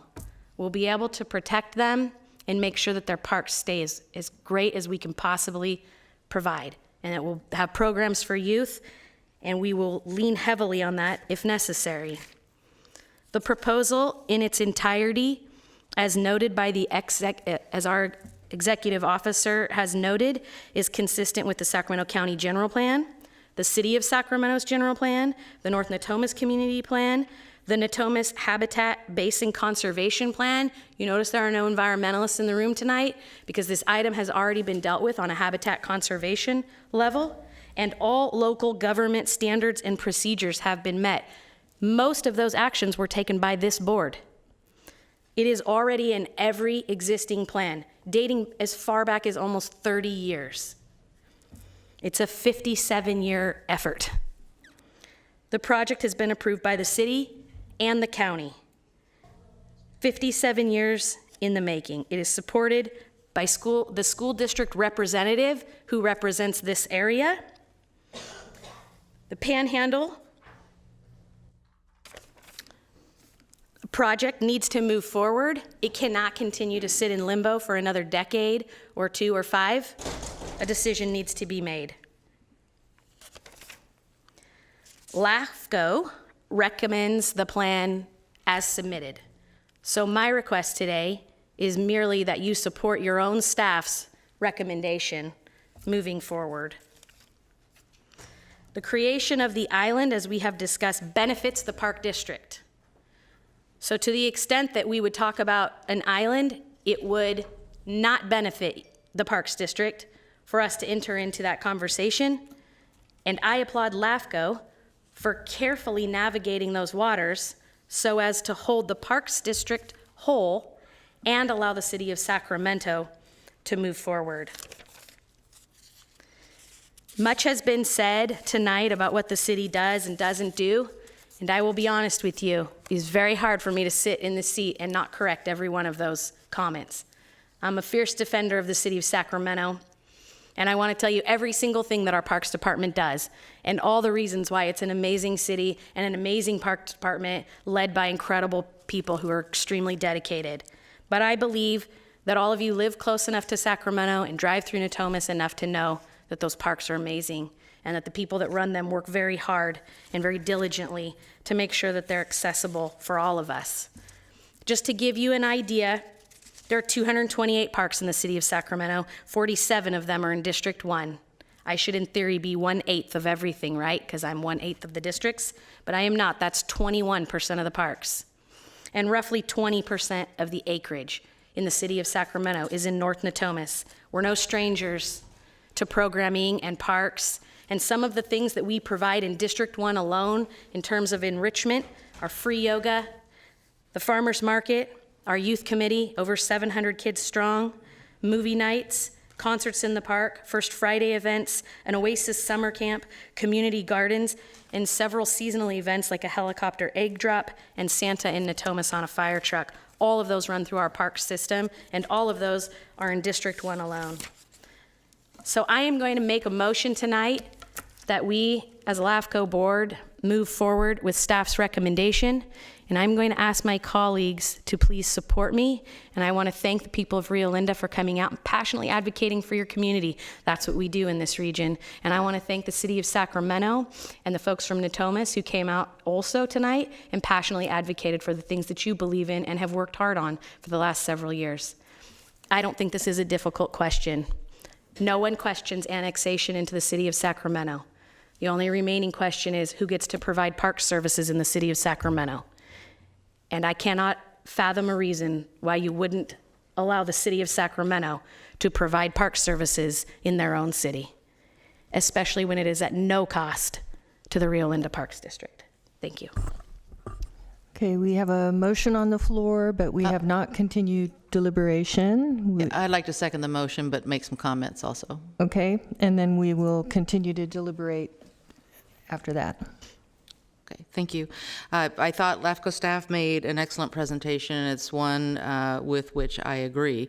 There's been tremendous outreach to the Park District by the city, and unfortunately they've been unable to reach agreement. So the Board of Supervisors passed this item on a majority vote and then forwarded it to LAFCo with a recommendation to approve it. In addition to that fact, I want to offer my personal experiences. I've been on the Board of Supervisors for over 14 years, and I represent almost 300,000 people in the unincorporated area. So we have vast experience at dealing with people with their requests for service and information. And we have over 20 water districts. We have dependent and independent park districts, multiple school districts, and more. And it's confusing to people. And they all call my office expecting me to tell the park districts what to do. They want me to deal with their water rates. Not like I'm special, it's just that they think that they're used to cities. They see it on television, they read it in the paper, and that's how they think it works. The most unusual, I think, is every 4 years I get calls saying, how come I can't vote for mayor of Sacramento? Kevin Johnson was very popular in Arden Arcade. We say, well, you don't live in the city of Sacramento. Well, why not? My address is Sacramento.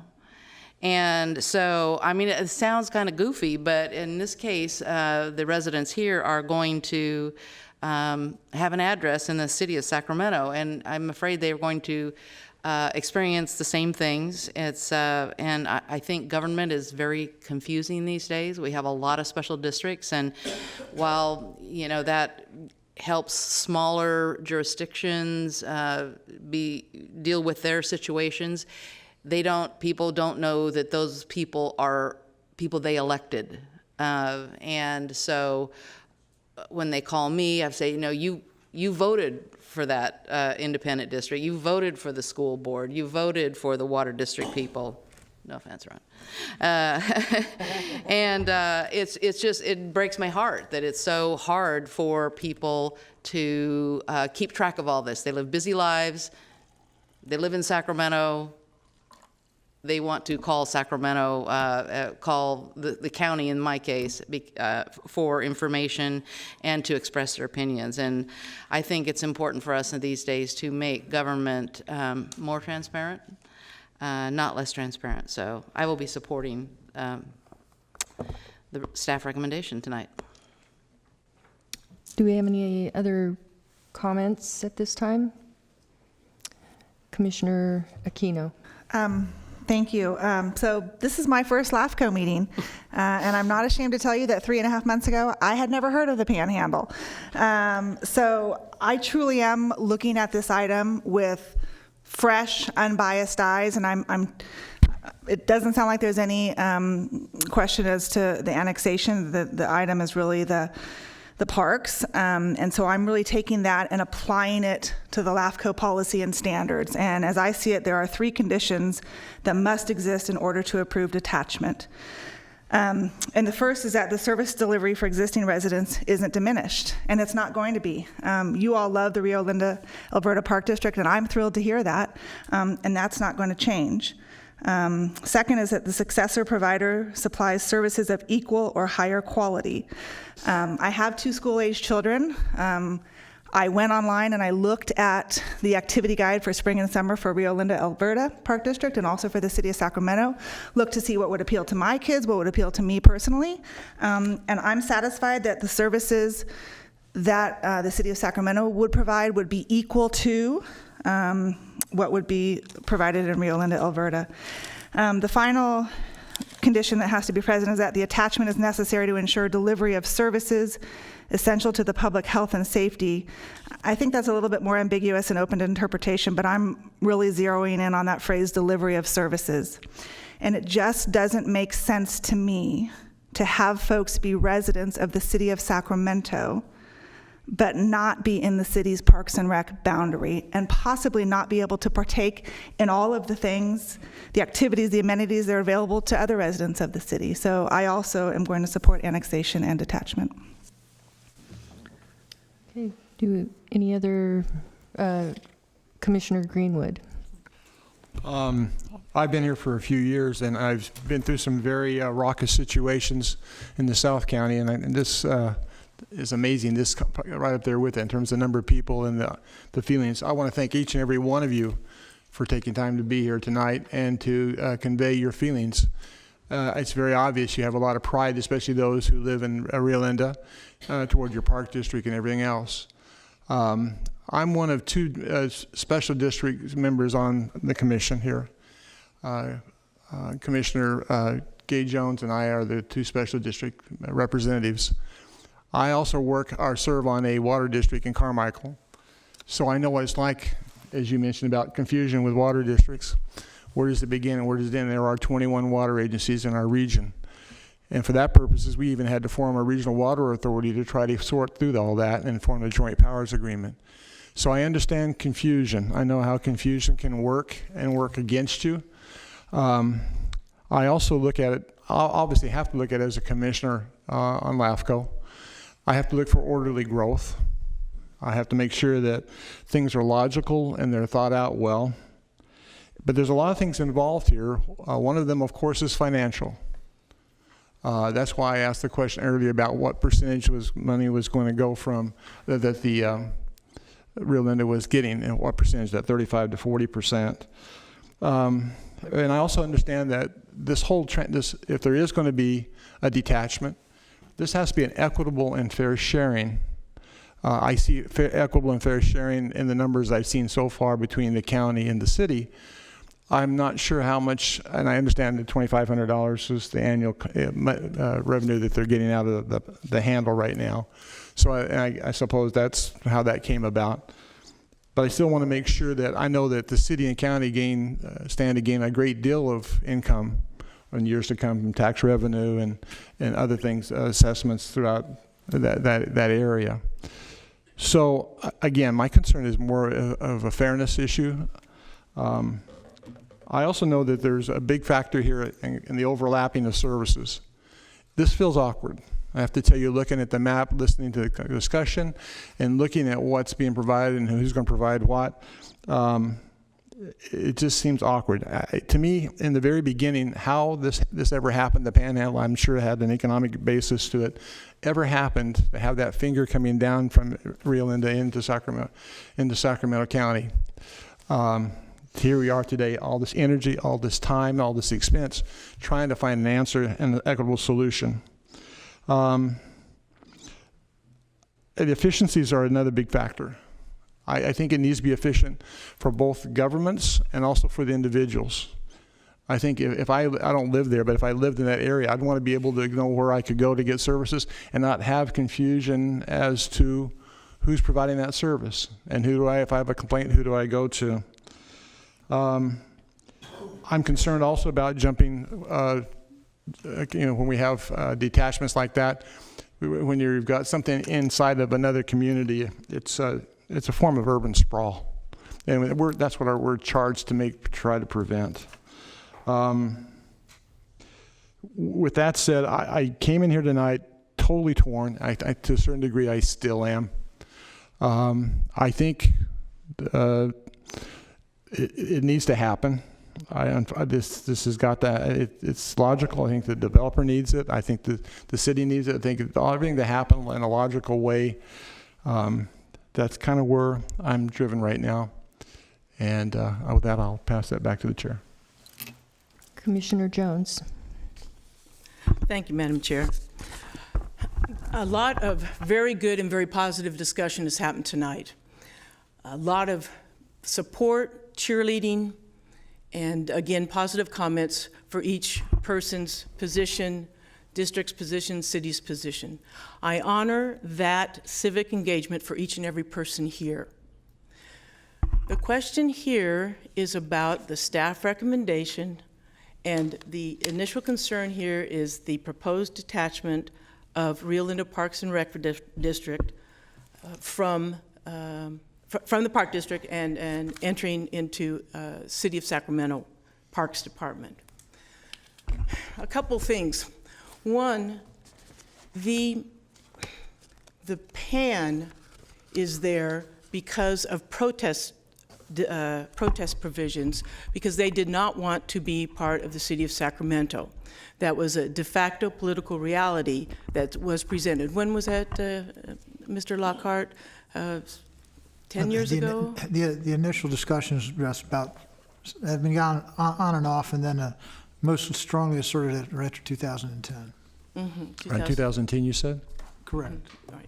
So part of this division business is because of the very legal, very appropriate protest divisions that the folks in the PAN did not want to annex to the City of Sacramento.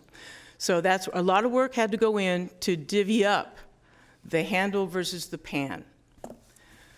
So that needs to be out there. That's why that's set up this way, and it is messy. It is messy.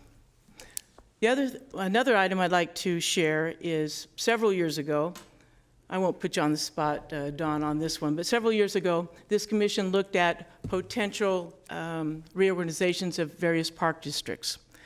And the single most important item that was, or lesson that I learned, and I think the commission learned, is that parks and recreation districts are the contact for local people with their immediate government. The identity is humongous. I don't care if it's 1 square mile or 100 square miles. The identity for individuals' relationship with their Parks and Rec district is huge. It's huge, and it is not a function of size. Two other things. One is that by not detaching Rio Linda Parks and Rec, they have that contiguous border with the entire panhandle. So their jurisdiction is not an island creator. They remain whole. That is a very important item. And with that, Madam Chair, I would like to propose a subsidiary motion to amend staff's recommendation and withdraw the proposed detachment of the Park District from the rest of the staff recommendation. Okay.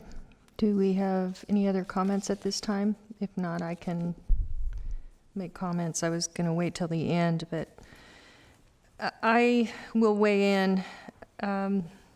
First thing I want to say is I want to thank the landowners and the City of Sacramento and all the service providers and the county staff and LAFCo staff who have worked diligently on this application and taken all of our calls. I'm sure that it's been a busy time.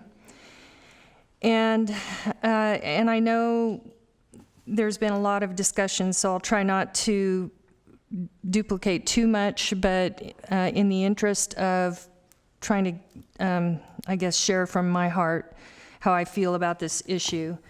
I first want to talk about the tax sharing agreement. Actually, the first thing I want to talk about is what the Park District means to a community. This is an example. This is the communications, the emails, 728 emails that I have received opposing the annexation of the handle away from Rio Linda Rec and Park. So that kind of gives you an idea of, and this is since July of 2018. This doesn't mention communications that I've had prior to that. So it's clear that it is important to a community. Their local government is important, and in some of these outlying communities, like in the unincorporated county, the local leaders are those who are in the water district or in the park district, and they're the ones that are organizing community and economic development there, and they're the heart. They're the heart of what makes those areas do well. So I want to talk a little bit about the tax sharing agreement. It was passed by the county. It was negotiated by the county and the city of Sacramento. It's part of the revenue and taxation code that says that in the event that there's going to be a jurisdictional change, that the county will negotiate on behalf of the park district, even though this is an independent park district. And annexations are supposed to be revenue neutral. An example of revenue neutral to me in my experience is when I was on the city council in Citrus Heights, prior to my time on the council in Citrus Heights, when Citrus Heights became a city, the county did really well in negotiating a tax sharing agreement for themselves. In order for Citrus Heights to become a city, they had to pay 25 years of their property taxes away to the county, but they still assumed responsibility for their city roads. And that's a large number. That revenue neutrality law came about because Citrus Heights wanted to be a city and the county didn't want to let all those revenues go, and there were challenges with those negotiations.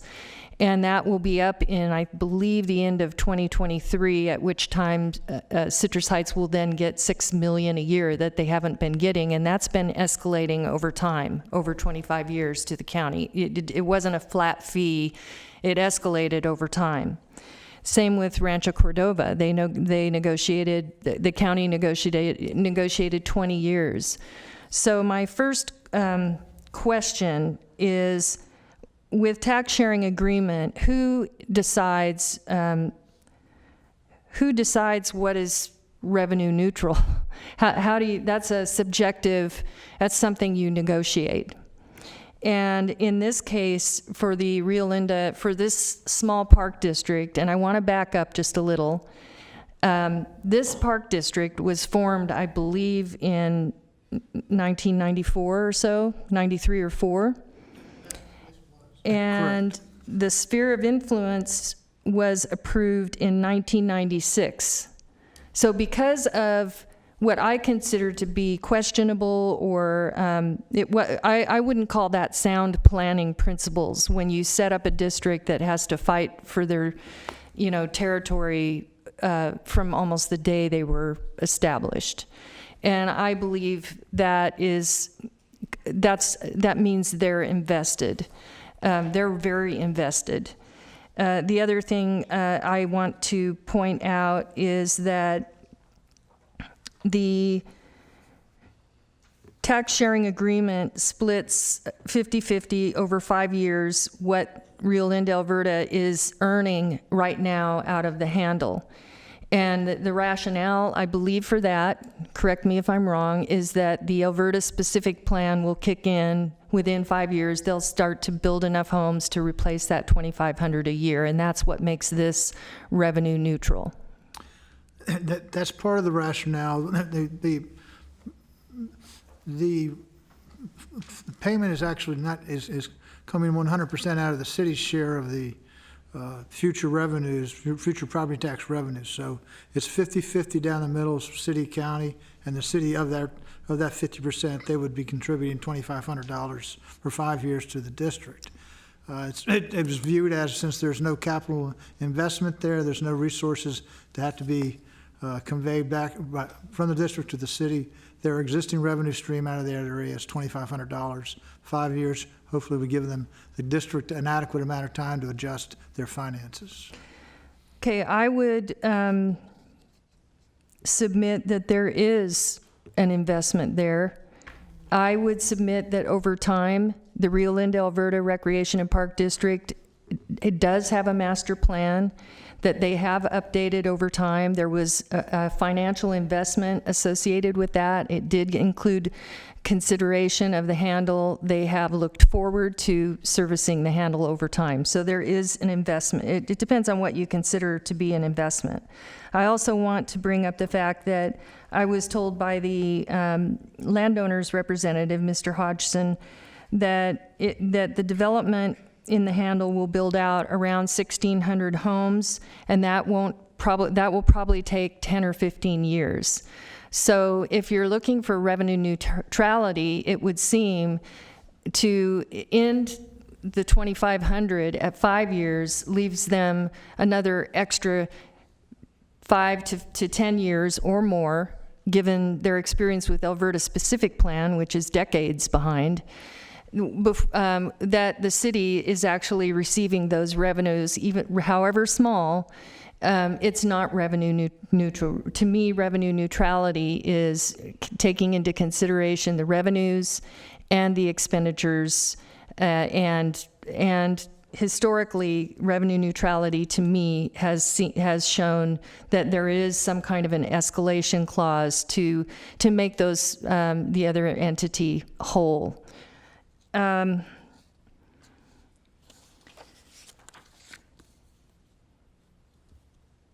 I would like to see I understand that we cannot go back and renegotiate the tax sharing agreement, but I would like to see us consider giving a second, another chance at a more equitable agreement. I think that the Rio Linda Recreation and Park District deserves something better than 5 years at $2,500 a month. And given the fact that the city of Sacramento, I understand your side. I understand where you're coming from, but I'm like Mayor Pro Tem Ashby, I'm coming from Rio Linda. And I'm trying to figure out a way that this can be more equitable, because once this is annexed, and I support the annexation, I support the development, I don't have a problem. I get, that all the other service providers, it makes perfect sense for them to cross over, and they feel like it makes perfect sense. But Rio Linda Alberta Parks doesn't. They don't want to lose the services. So if there was a way to make, to come together with a more equitable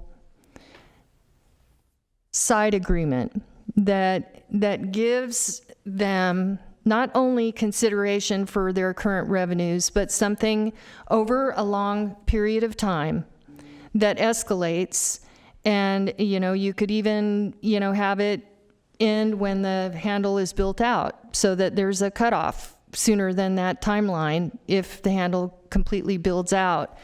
I think I don't know what that looks like. I don't even want to negotiate it. What I really want is a proper negotiation where the two sides come together and they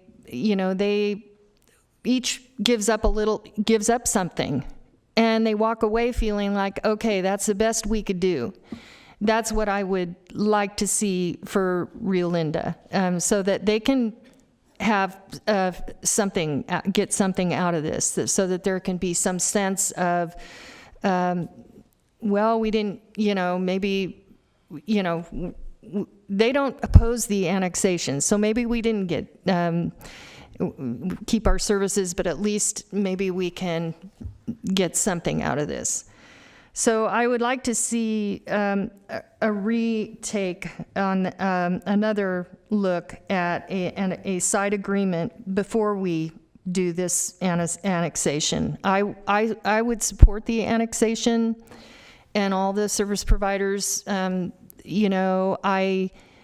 I can't promise that I would support annexation of the district, but what I can say is it would go a long way to making me feel like it's more fair if they were treated a little bit better in that tax sharing agreement or in a separate agreement. I also want to reiterate that there were conversations around this island, and there's comments in Cortese Knox about exceptions that can be made if you don't if in order to form an island there can be certain conditions where you can waive restrictions and form an island.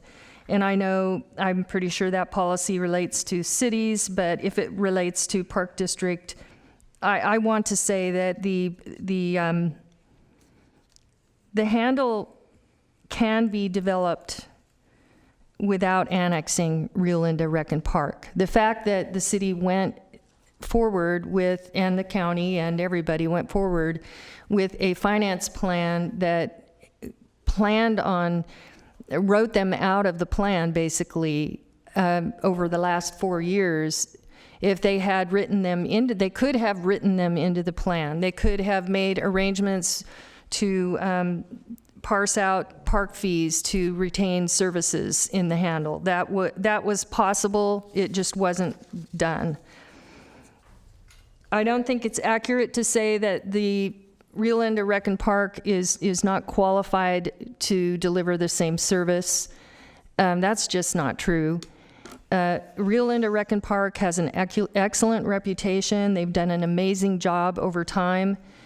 They offer a wide variety of services, just like Sacramento Parks, and they have the wherewithal to do whatever is needed in a community. They have, dog parks, fields, soccer fields, picnic areas, skate parks, pickleball, tennis, playgrounds, horse arenas, midget racing, community center, rentals, youth recreation, youth classes, senior programs, a multitude of recreational programs that they offer the community, and they do it all within their budget and never did reduce their services during the downturn. So they've done a great job, and sadly, this situation, because of the way their park district was formed, this situation is basically penalizing them, even though they have delivered excellent service. And finally, I want to go back to the LAFCo policies and procedures, and we can argue both sides of this, but there is that Chapter 5, Section C, Item 1, that talks about the policy that manages whether or not you can detach a district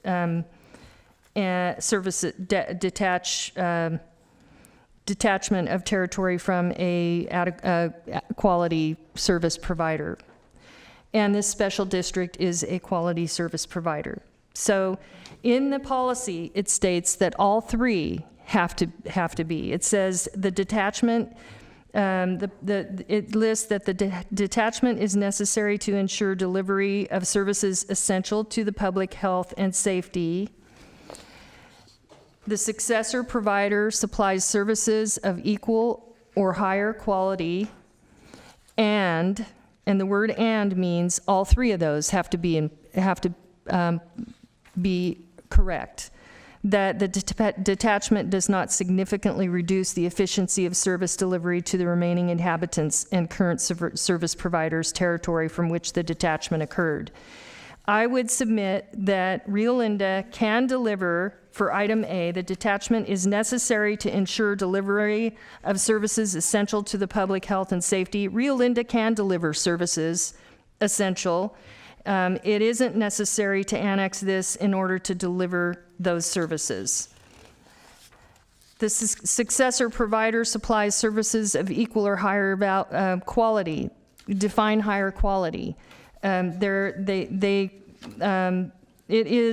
city does not currently provide, recreation services to Natomas. They did cut back services in their park district during the economic downturn. They admitted that, and This penalizes an adequately functioning district who actually has provided good services. And then finally, the detachment does not significantly reduce the efficiency of service delivery to the remaining inhabitants of the current service provider's territory for which the detachment occurred. A large portion of the revenues from the handle are going to be transferred from the Rio Linda, Alberta Park District, and they will go to the Sacramento City Regional Park District. So all the money that comes from the handle is not going to go to just the handle. There's money that feeds into whatever district collects that money. And so basically what this does is it shifts those revenues so that Sacramento it helps them build their regional park system. And I get that. I get that they want that. But that is an investment that the Rio Linda Parks, that's something they have that is being taken away. And so that's where we go back to what is fair and what is revenue neutral. In closing, I just want to say that I support development. I support the annexation. I get that we need more housing. I understand the rationale relating to annexing the other service providers. I can support the I understand that this is something we want to vote all at once. I would like to make a friendly, I don't know, did you make a second motion? Yes, ma'am. I made a subsidiary motion to amend staff recommendation to proceed with annexation and withdraw the detachment item for the parks. I would like to ask if we can continue this item and have the City of Sacramento and the Park District and the landowners go back to the table to negotiate an agreement that is more it's not a tax sharing agreement. It is a side agreement that is more equitable for Rio Linda Rec and Parks. I think it's clear that this board, it kind of looks like we support annexation. We're trying to figure out how to make something this more palatable for the Park District, rather than just, you're out 5 years down the road, you're out. And so I would like to see if we can have that conversation, go back to the negotiation table and negotiate something that gives them not only their annual fee, but some escalator, something over a long period of time, that it could be a percentage of whatever their revenues are. It doesn't have to be half.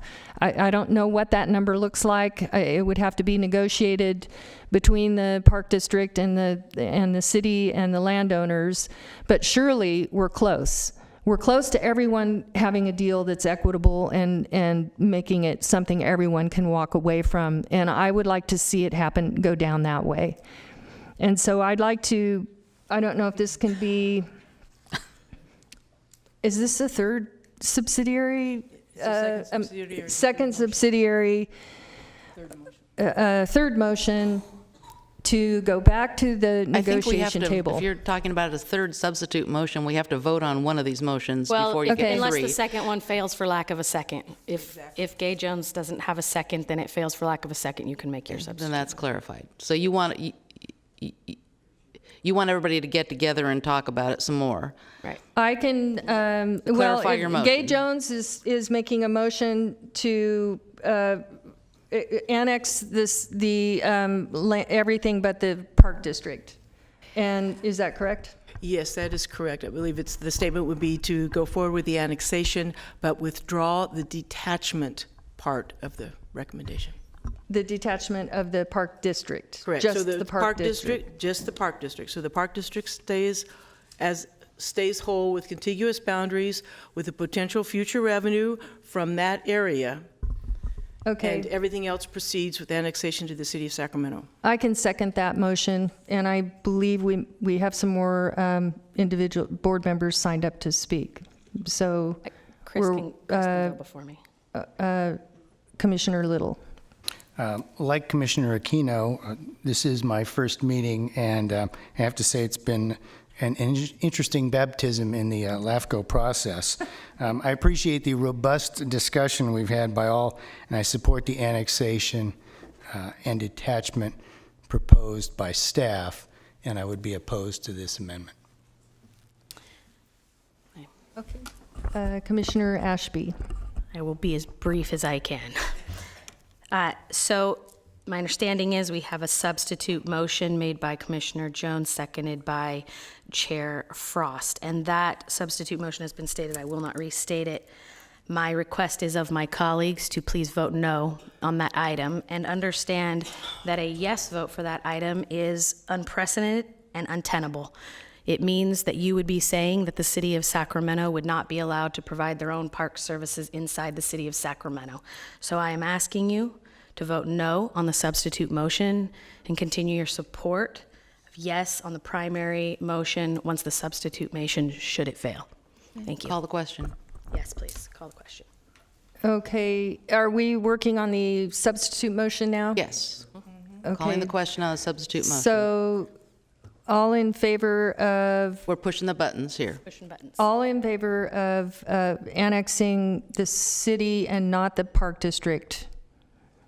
So it's yes if you want to annex the city without the park district. That is correct. Wait. Say it again? Yes, if I say... If you wish, if you agree on the substitute motion to annex the city but do not annex the park district. Yes. So please vote. Please vote.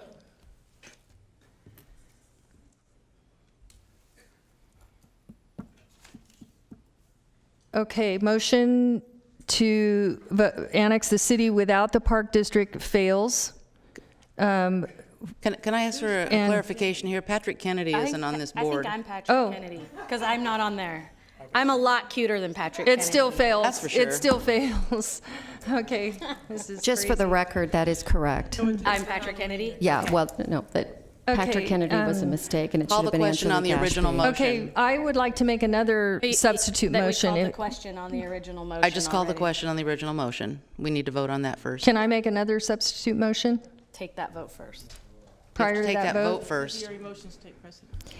As the chair, you can make a subsidiary motion. Okay, I would like to make a subsidiary motion to table the approval and go back to negotiations for a better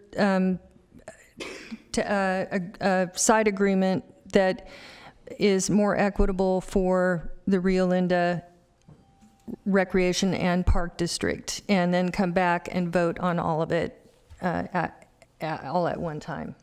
And I'll second that. Okay, before we vote, Okay. I'll make a quick comment.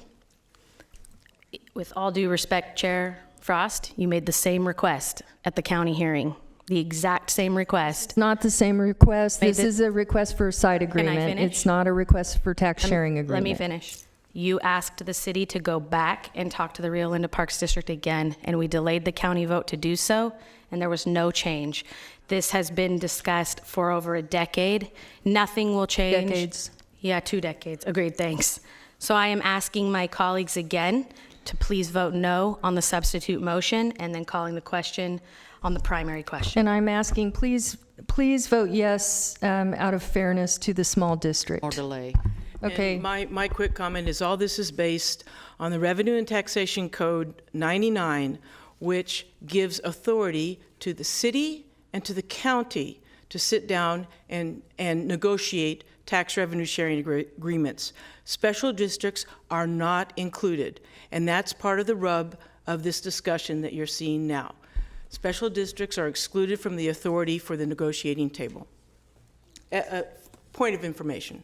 I would make the comment, however, that it's the county's procedure to have the two parties get together. In this case, the Park District and the city were in the room discussing this, and they couldn't come to agreement, so it came to the Board of Supervisors, who went ahead and voted in the majority for what you see in front of you I now. believe there's something better that could happen now based on where we're at in these We're negotiations. voting on this right now.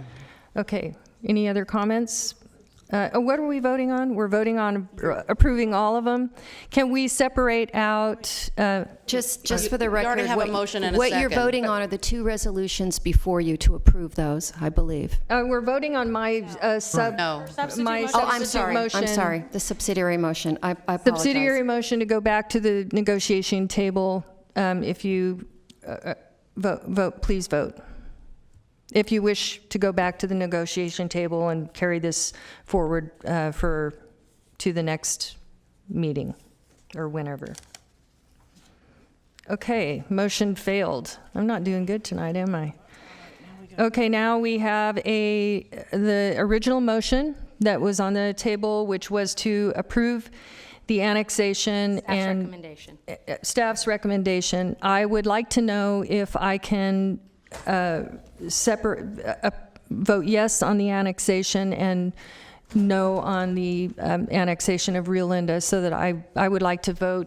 That's not the motion. That's not the motion. You have to vote on the motion before Can we you. separate it out so that those who would like to support the annexation can? That motion, I believe, was already heard by you. It was. Oh, Yes, ma'am, that was mine. It already failed. okay. Yes, ma'am. Need to vote. All right. We're voting On staff's recommendation. on staff's recommendation.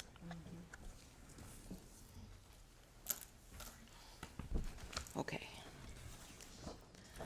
Okay. Motion carries, and congratulations, City of Sacramento. Thank you. I fought for you guys. She tried really hard. I did. Okay. Next item, please.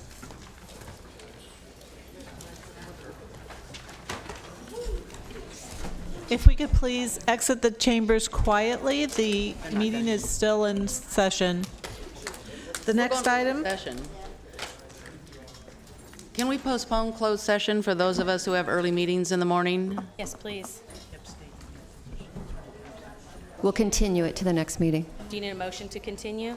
It would be It's been a Motion to long continue night. what? and to continue the closed Balance. session item to the next meeting. You could have that motion.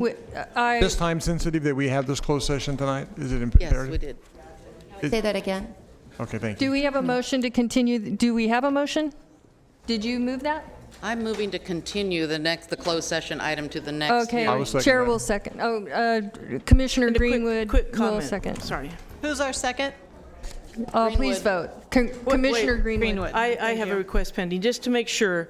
Does this impact any finances for our employees? We can if we backdate it. postpone this? You can, what we were thinking of, we can always backdate it. I'm sorry, I can't hear you. We can backdate it, you. make it Right on. effective at a certain date. One more month, yeah.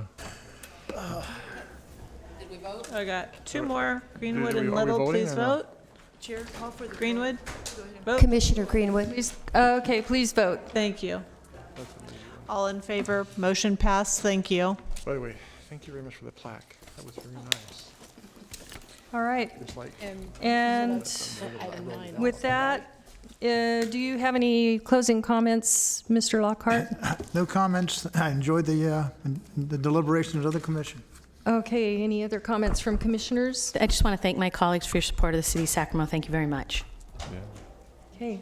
And with that, this meeting is adjourned.